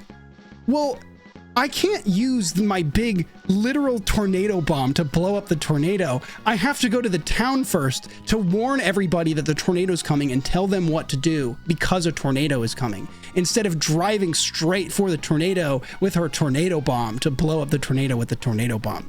She says, no, I have to go to that town. And I guess if you're in an area of the country that doesn't have tornadoes, it might make a little sense to be like, oh no, we got to tell them, like, help them out and tell them what to do. But if you're from Arkansas, which Glenn Powell's character is, he's like this fucking Arkansas influencer, of which his motivations make no sense at all. The character's motivations make no sense at all entirely. But if you're from an area where there's tornadoes, nobody has to fucking tell you what to do with a tornado. And there are sirens, and there are things to do. Like, you can tell when that shit is coming. You can smell it in the air, literally. Like just like you can tell a big storm is about to come. Like, there's a tornado coming. Like, there's a distinct way that the world looks when a tornado is about to come and hit your neighborhood. And so she's like, no, I don't want to use my tornado bomb that I built to blow up the tornado to go blow up the tornado. First, I gotta tell everybody how to do shit that they already know. Anyways, you know, whatever. We're doing a society watch party. We could. It would be crazy, but we could do a society watch party. Moonstruck, rom-com movie that Jess showed me. It was delightful. Nick Cage in this movie. This also, like, solidified to me my philosophy this year of just loving stuff that just goes for it. Nick Cage in this movie is so Nick Cage in the fucking like 80s or 90s or whenever this movie was made. It's wild. He has a wooden hand that got cut off for a reason that's not his brother's fault, but he blames his brother for it. And he's so jaded and goofy and ridiculous. It's so funny. And his hand is cut off. And the movie's so sweet. It's so wonderful. It's awesome. It's awesome. Quick Sparse, what's up, dude? How's it going? Hello. Trap. I love Trap. Trap was awesome. This is the way I feel about all M. Night movies. M. Night movies to me are a psychological exercise because there are so many things that are so confident and fascinating and cool and funny and weird and quirky and on their face. and so many things that are weird and bad and awful and don't make any sense. And I watch a movie like Trap and I can't figure out what is intentional and what is ridiculous and what is not, and what is hubris, what is a hubris decision and what is not a hubris decision, and what is going on. And Trap was so fun to watch in the theater. Now, granted, I watched Trap in a theater with people. It is like a roller coaster to me, right? I'm probably not going to watch Trap a bunch of times, but my experience watching Trap was a great time. I loved it. I thought it was great. And by loved it, I mean, I don't think it's an objectively good movie. If somebody said, is Trap a good movie? I would say no. I would say no, it's not a good movie, but it is an interesting one. And there are parts about it that are very fun. And also it's a little slow in some parts. And also, if I had a daughter, I would let her make pop music for my fucking movie. Of course I would let her make pop music for my fucking movie. Are you serious? And yeah, is it generic? But like, it was good for generic pop music. Like, it was good. It was good. It was good. Hello, Jess. Hello. I'm talking about Trap. Oh, I forgot about The Watchers. I forgot about The Watchers movie.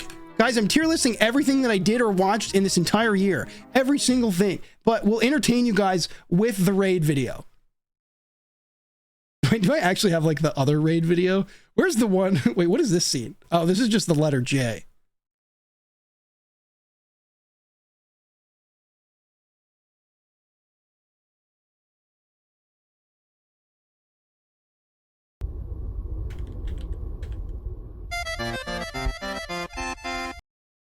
J.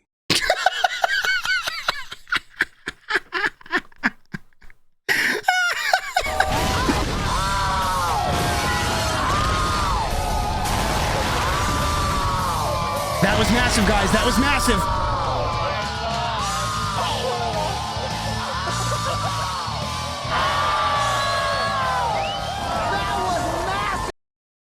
Thanks for the raid, Jess. That was Final Fantasy VIII. The Watchers.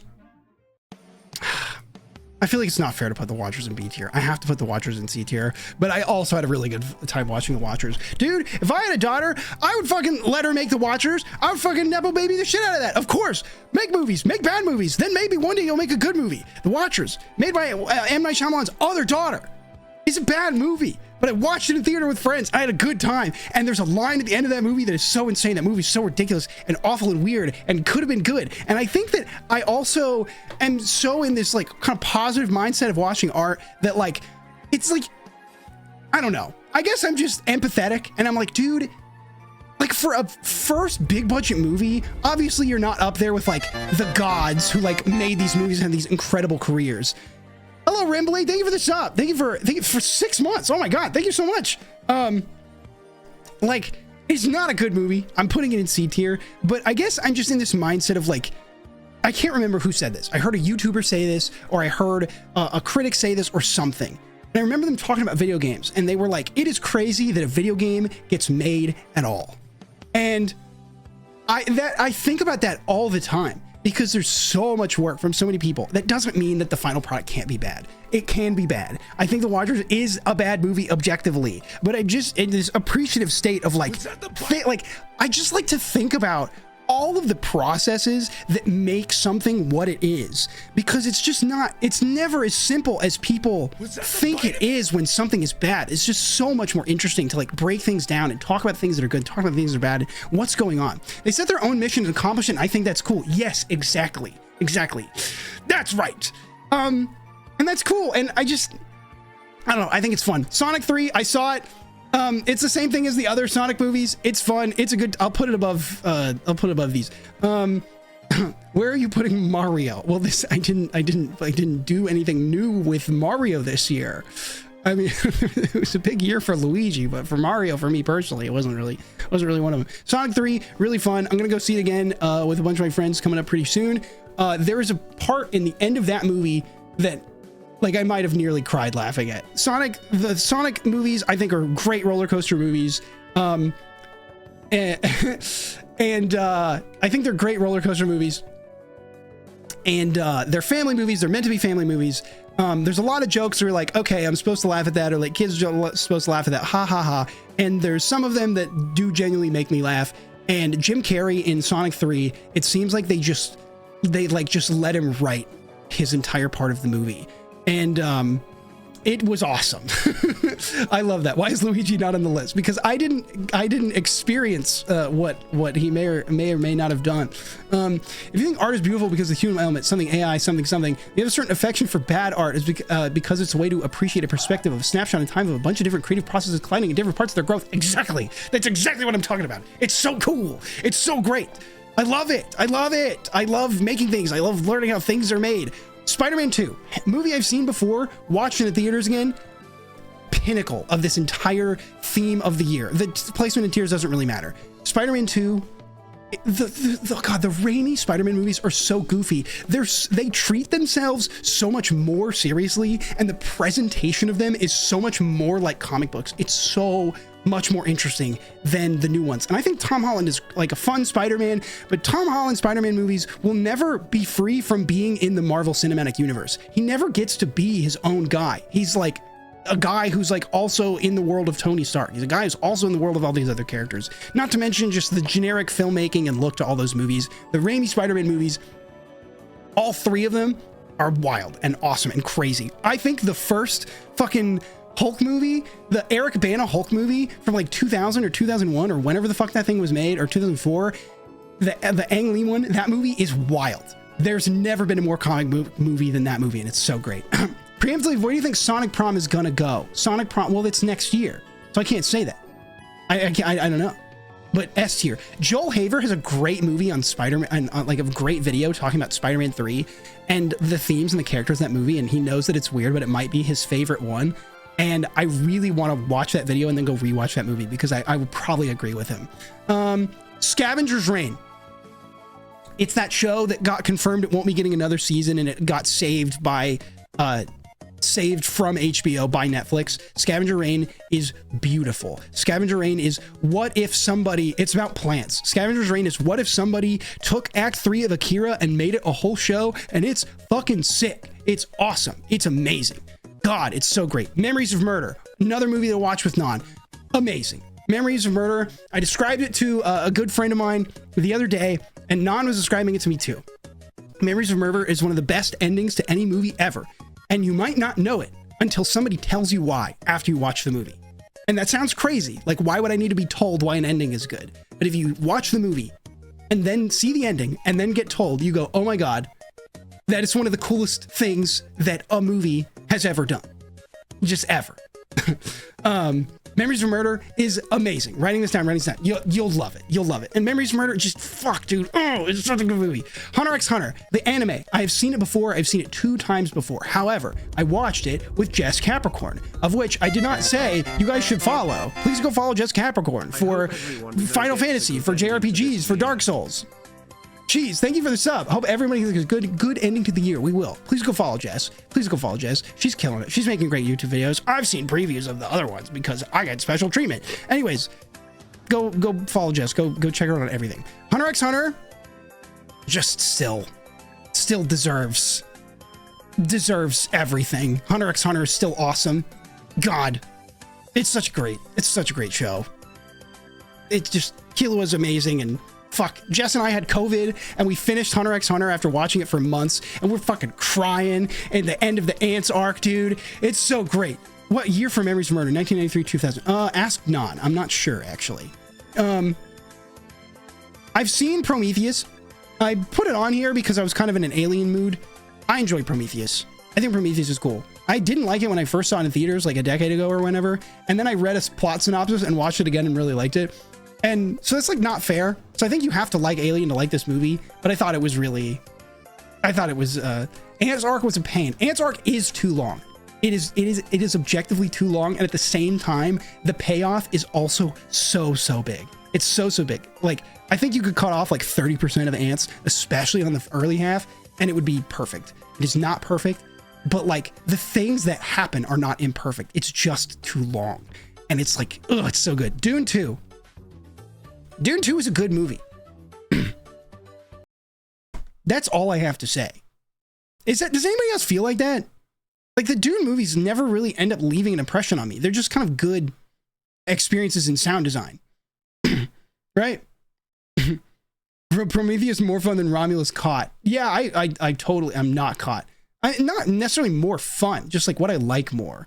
Like, and this, again, I don't know. This is just kind of going on vibes.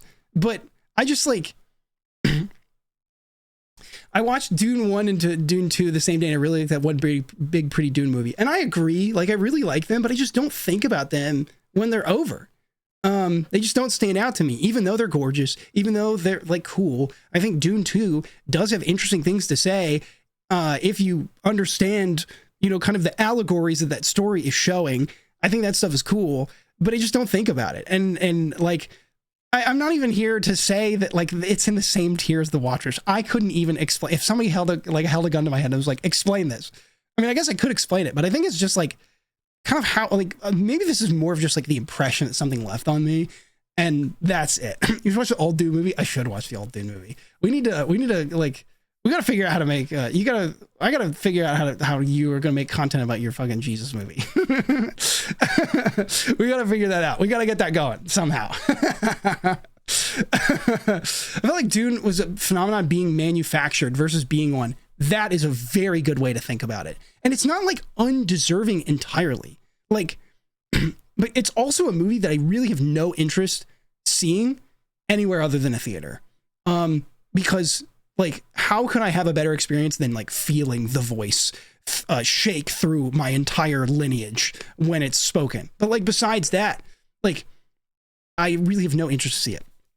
Okay, now we're into video games. We've talked about all the movies that I've seen that I remember in this time. Also, hi B. I don't think I said hi. Hello. Jaworski's Dune. Really? Oh, is the documentary of it interesting? Okay.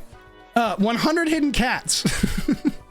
This is a game that Rad showed me while I was live, and I found 100 Hidden Cats. See here. 100 Hidden Gnomes. A game that Rad showed me while I was live, and I hit 100 Hidden Gnomes. See here. 100 Hidden Snails. Hold on. Let's find this.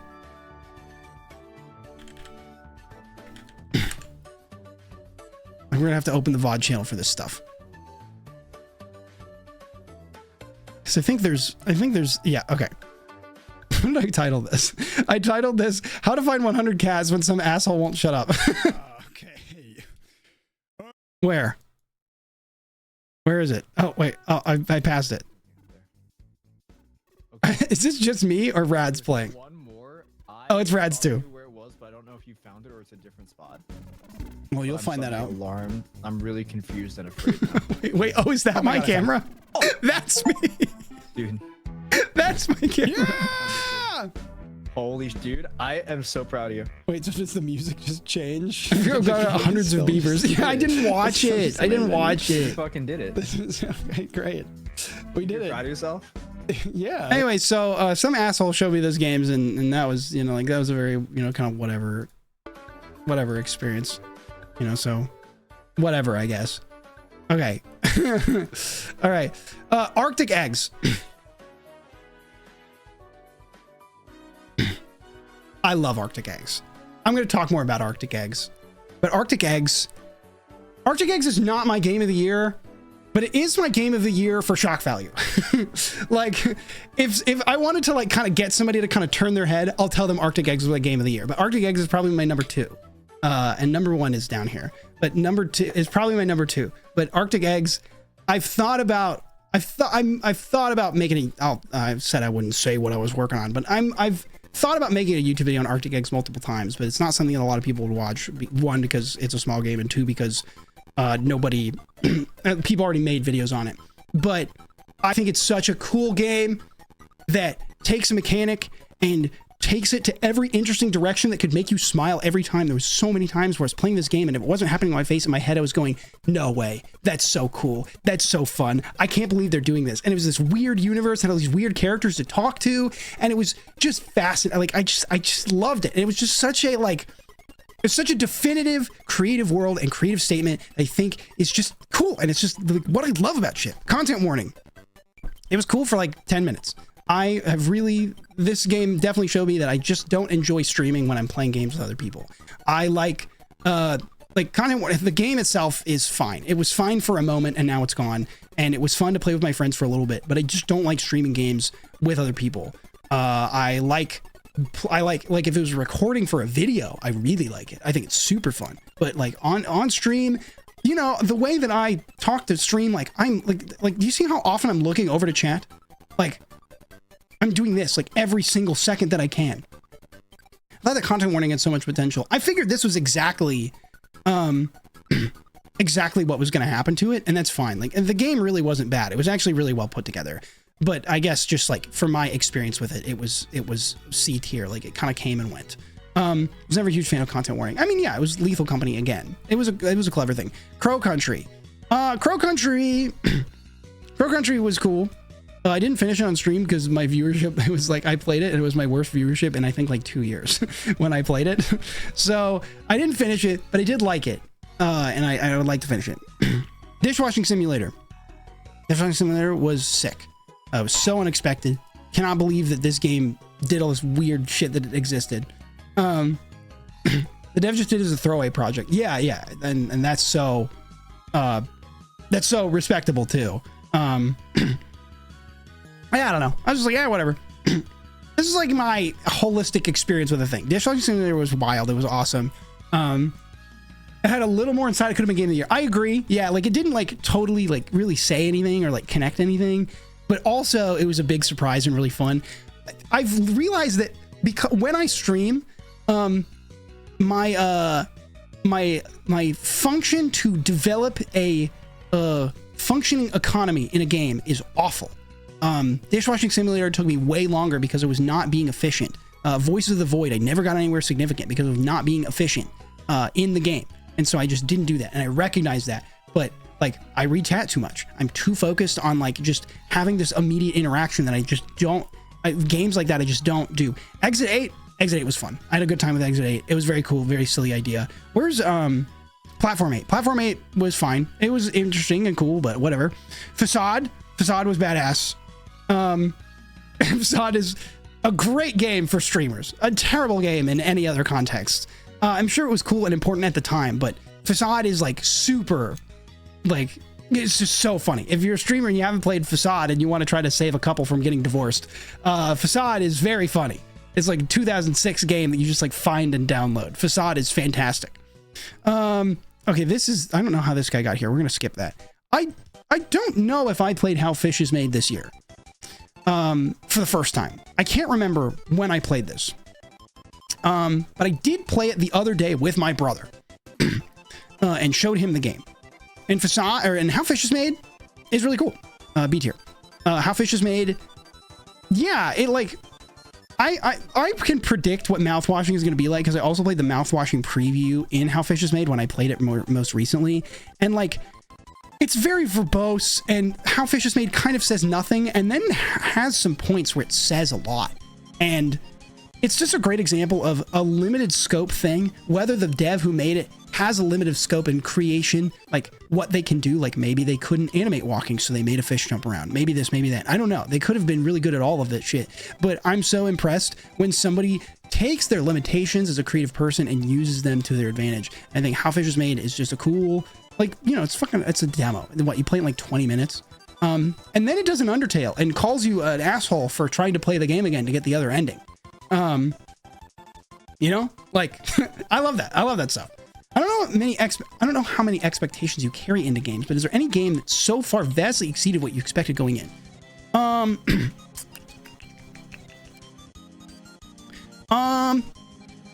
Yes, but immediately I think I have to talk about them out loud. I mean, Arctic Eggs absolutely is one. Arctic Eggs was just a recommendation from a friend. It was polite. He was like, yeah, dude, you should check this out.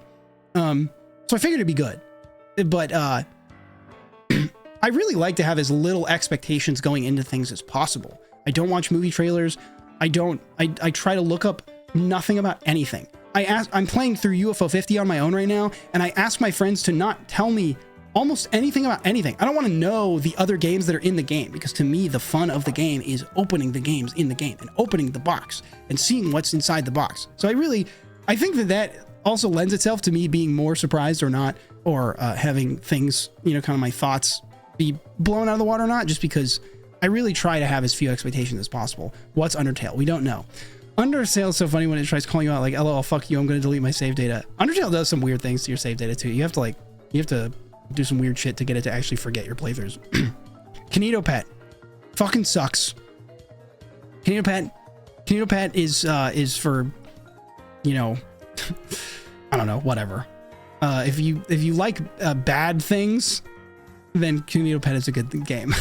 But go play Pony Island if you want to play a good game. If you want to play Kinito Pet scares you. Kinito Pet scares you in the way that it's like harsh. Kinito Pet does a few cool technical things, but it's so boring with like, it just says nothing. It just does nothing. No, you only played half of it. Well, it sucked. It's just so boring. It just doesn't say anything. It tries to make you think this character is scary, and all it's doing is telling you that the character is scary. It's not doing anything. Pony Island is a game that's like not overtly scary, but like has a world and interesting characters in it, and it does a lot of the things that Kinito Pet did before Kinito Pet did them. Lame game. I don't remember the exact title, but like the sumo game that we played, that was pretty funny. Mothered, stream game that we played that is the sequel to the Enigma Machine, and Mothered was cool, and also was one of my last streams before I took a break, and I was in a bad mood when I played it, and the stream did really bad, and that doesn't mean the game was bad, and I enjoyed it. I enjoyed Mothered, and I enjoyed the Enigma Machine, and I don't know if I'll play the other one. The final game is so bad. Oh no, I liked Mothered. I thought the Enigma Machine was interesting. The final game is so bad. Well, there you go. I mean, it's like way higher scale to like make like, because it's like a 12-hour game, isn't it? No, this game has good reviews, and I played it for a little bit, and you guys, I don't think you guys knew that. I think I just did that on my own, but enjoyed your Mother streams a lot. Okay, that's cool. I'm glad that you guys enjoyed them. I had fun playing the game. It's just like people did not seem interested. Yeah, Mothered is fascinating because there's so many questions about what is going on. You put them there. Oh yeah, I put these up here. Yeah, they're in there. No, maybe it's fun, but it was just kind of basic, so I'm just gonna put it in D tier. Pacific Drive. Everybody apparently loved this game. Jess is here. You're welcome to sit in if you want. Yeah, there's the fold-up chair. Alright. Down there, you know. So. I'll consider it. Yeah, consider it. Yeah, I kind of want to go non-verbal. Give the diver. Oh, do it. But also witness. Yeah. Oh, so you're just gonna be in the room? Is that okay? Yeah. You're just gonna sit in the room and play Dave the Diver on your brand new Steam Deck. Hacker says hi. Sorry, striking water. Hi. I was there for the Mother stream, but don't remember it. There is a VOD for that. There's a VOD for that. That's what VODs are for. That's what VODs are for. I'm gonna make this wider to incorporate multiple. I don't have to be in here. I can make it wider like this. Jess is here, everybody. Hello. Pacific Drive. Everybody liked this game. I think that I just wished it was Half-Life, to be honest. And also it ran really bad while I was streaming, because I guess my CPU is not good enough to stream and run this game. Because it runs fine off stream. But I just thought the voice actors were fucking annoying. They did a good job, but it was like they wanted to tell me all the lore, and I wish I could have found it. And this was only 3 hours of gameplay. I do genuinely want to try this game again, whether it's on stream or on my own, especially since it was shown up for the Game Awards. I thought the gameplay things they were doing was interesting, sort of. I thought that the presentation, I just thought it was weird, and then I couldn't play it anymore, and so that was kind of lame, even though I wanted to play it more. The Long Drive, but worse. It's such a crazy statement. It's because The Long Drive is like this janky game on purpose, but like, I'm with you. Is Non at the top right now? Yes, because Non is a signifier of my experience watching movies with Non / this year. So this is a very sentimental, like, yeah. Here is like the fun we had watching film. That's really nice. If you go to the presentation mode, the tier list will look better at the bottom of the page. Oh. What just happened?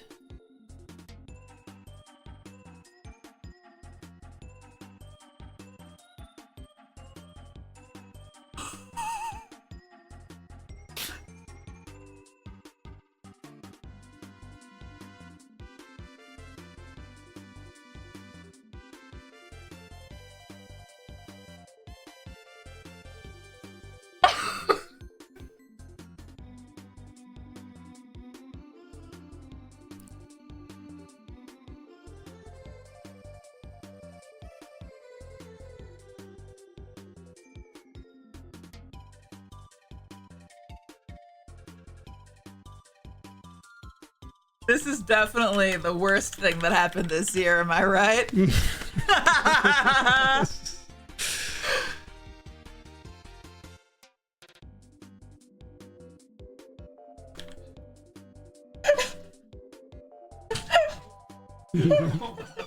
thought you had it saved. No. You did it all from the add in and the thingy? I don't know. I don't use tiering that often. Okay, I don't do tiers every single day. Okay. I heard you can get it back and delete this. We can fix this. I'm just gonna do it again. Go to presentation mode before you fix it. Why should I trust presentation mode for anything? It'll look better. And It's fine. you gotta still do the same thing.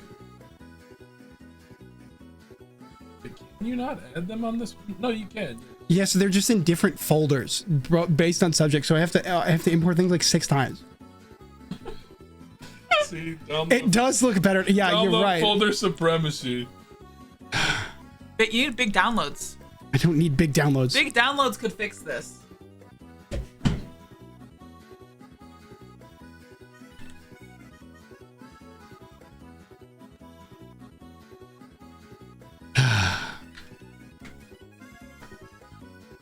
Well, Squidward, what did we learn today?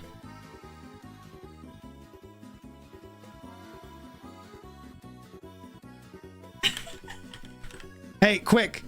You screenshot the old... Okay, I was just about to say that. But there's a new tier now. It's called Gives Good Advice. I won't do that to you. Oh my god, dude. Oh my god. That was really so. Oh, yeah. Here's something. If you go to the presentation mode, the tier list will look better at the bottom of the page. Oh.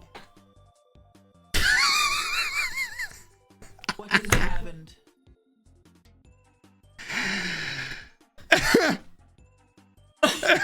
We're just blanking. Oh, guys, I told you it was gonna be just a second. Feels bad. It's just a second. Yeah, all right. We'll get this. We're gonna fix this. It's all good. The one thing that I didn't add to the tier list is all the music that I listened to, because that would take too long. And I did this in 2 hours, and it's part of why I was late. But then I was also late because I was waiting on another thing for work that I actually just have to do later. Hulkbuster. Sponge Boy Me Bob. Show cock on stream. You can add the whole album a day experience 12 steps ahead of you.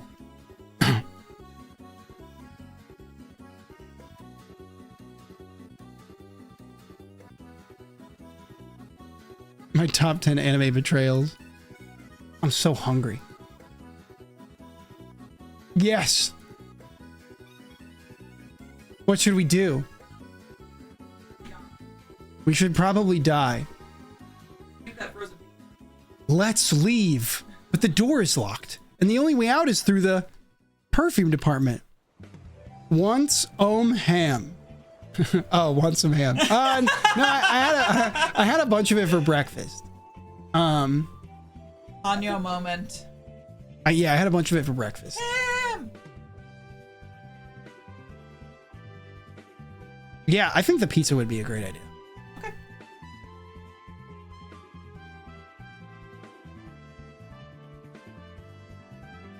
I wants ham. Who wants ham? Ham!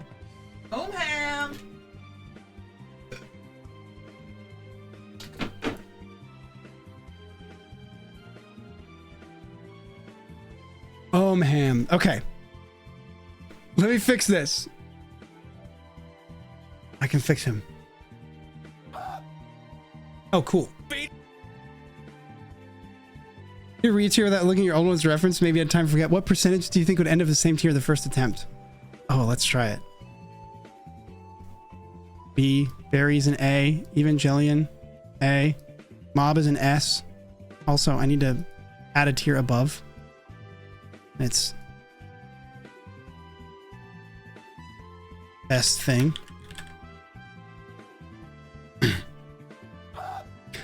Thank you for the follow. Welcome. S tier. Nosferatu, I think I put in B. Severance, I probably put in S. Romulus, I probably put in C or D. Coraline, I would have put in B. Kira would have put in S. And I would put an S. This I would put an S. End of Evangelion I put an A. No, Evangelion I put an S. End of Evangelion I put an A. Lighthouse I would have put an S. The Room I would put in fucking sucks, but that's awesome, but fucking sucks. Check DMs, it shows when you quit. What do you mean? Every tell you look like Ron Howard, a guy that narrated Arrested Development. Robert Loves Games entered the chat. Tobias wasn't so sure about what to do. What's up, bro? I think you put Can you put it like B or C? Yeah, nice try. Nice try. Paddington 2, I think it was probably in B tier. Cyberpunk, I think I put an A. Screenshot it. No, but somebody challenged me to see if I could do it the same. Oh, yes. Thank you.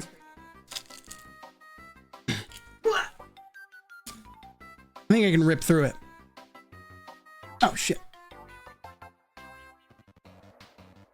Oh, sweet. I've gotten a DM. Excellent. We'll check that later.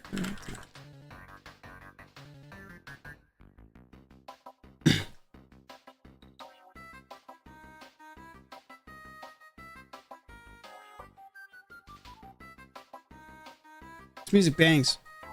Let's see. The Watchers probably put in D. Twisters definitely put in D. Moonstruck I think I put in A. Trap I think I put in B. Sonic 3 I think I also put in B. Spider-Man 2 I think I put in A probably. Scavenger's Reign I think I put in S. Memories of Murder definitely an S. Prometheus probably a B I think. Yep, something like that. Hunter x Hunter, I think I put an S. I might have put that in A, but I'm putting an S now. Society is insane, just because it's so weird and I want people to watch it and be weird about it. Dude, I'm gonna put in C. Hunter Hidden Cats putting in C. I'm definitely doing this differently, but I'm going to keep it. I'm looking. I've looked. I'm cheating. I'm cheating. No, never mind. I'm not cheating anymore. Arctic Eggs is S for sure. Content Warning is C. Crow Country, I'll put it in B. I might have put it in C before. Dishwashing Sim also goes in B. Exit 8 I liked a good deal. Exit 8 is fun, and then Platform 8 is whatever. Facade is B tier. That needs to say the How Fish is Made. I think I put in B tier. All right, I'm just looking at it now. Who's looking at it? It's so small. I think it had Beast Games in S. It's so I want to watch Beast Games just because I know somebody who's in it. It's so weird because there's a fucking billboard for the Beast Games at the LAX airport, just like massive. What is this? A tier list for ants? Something like that. Yeah. You had Beast Games at S. We gotta make Mr. Beast Games too. You think you get mad at that? They should make something like the Beast Games like in Korea. Has anybody thought about putting the Beast Games in Korea? I think that could be pretty cool. What about the Watchers in C? They call it Korean Beast Games. Yeah, I agree. Production Sumo. Mothered. B tier. Omno. I think I put that in. Wait, where did I put Omno? Did I put Omno in? Oh, maybe Omno was when it crashed. Oh, this screenshot is not all the way up to date. Oh, and then I got lost at. Oh, there's just a couple missing. Okay. Oh, and I pulled the Enigma machine out and put it over there. Okay, that's close enough. All right. Yeah, this tier list is close enough. It's close enough. We're just gonna keep it. Where did I put How Fish is Made? I put How Fish is Made in B tier. Yeah, that's a better place for that. I put an A. Something's missing. Coraline, I put an A. Yeah, Coraline was pretty fun. And Hunter x Hunter, I put an A. Damn, what? No, that's S. I was bored watching Beast Games. He didn't recruit desperate poor people or kill them. Yeah, it's true. I have a Canadian plush in my Virgin corner. Speedrun resumed right at one of my favorite games ever. I don't remember if I beat Prey, the actual game. I think I beat it in 2023. But this year I beat Prey Mooncrash. And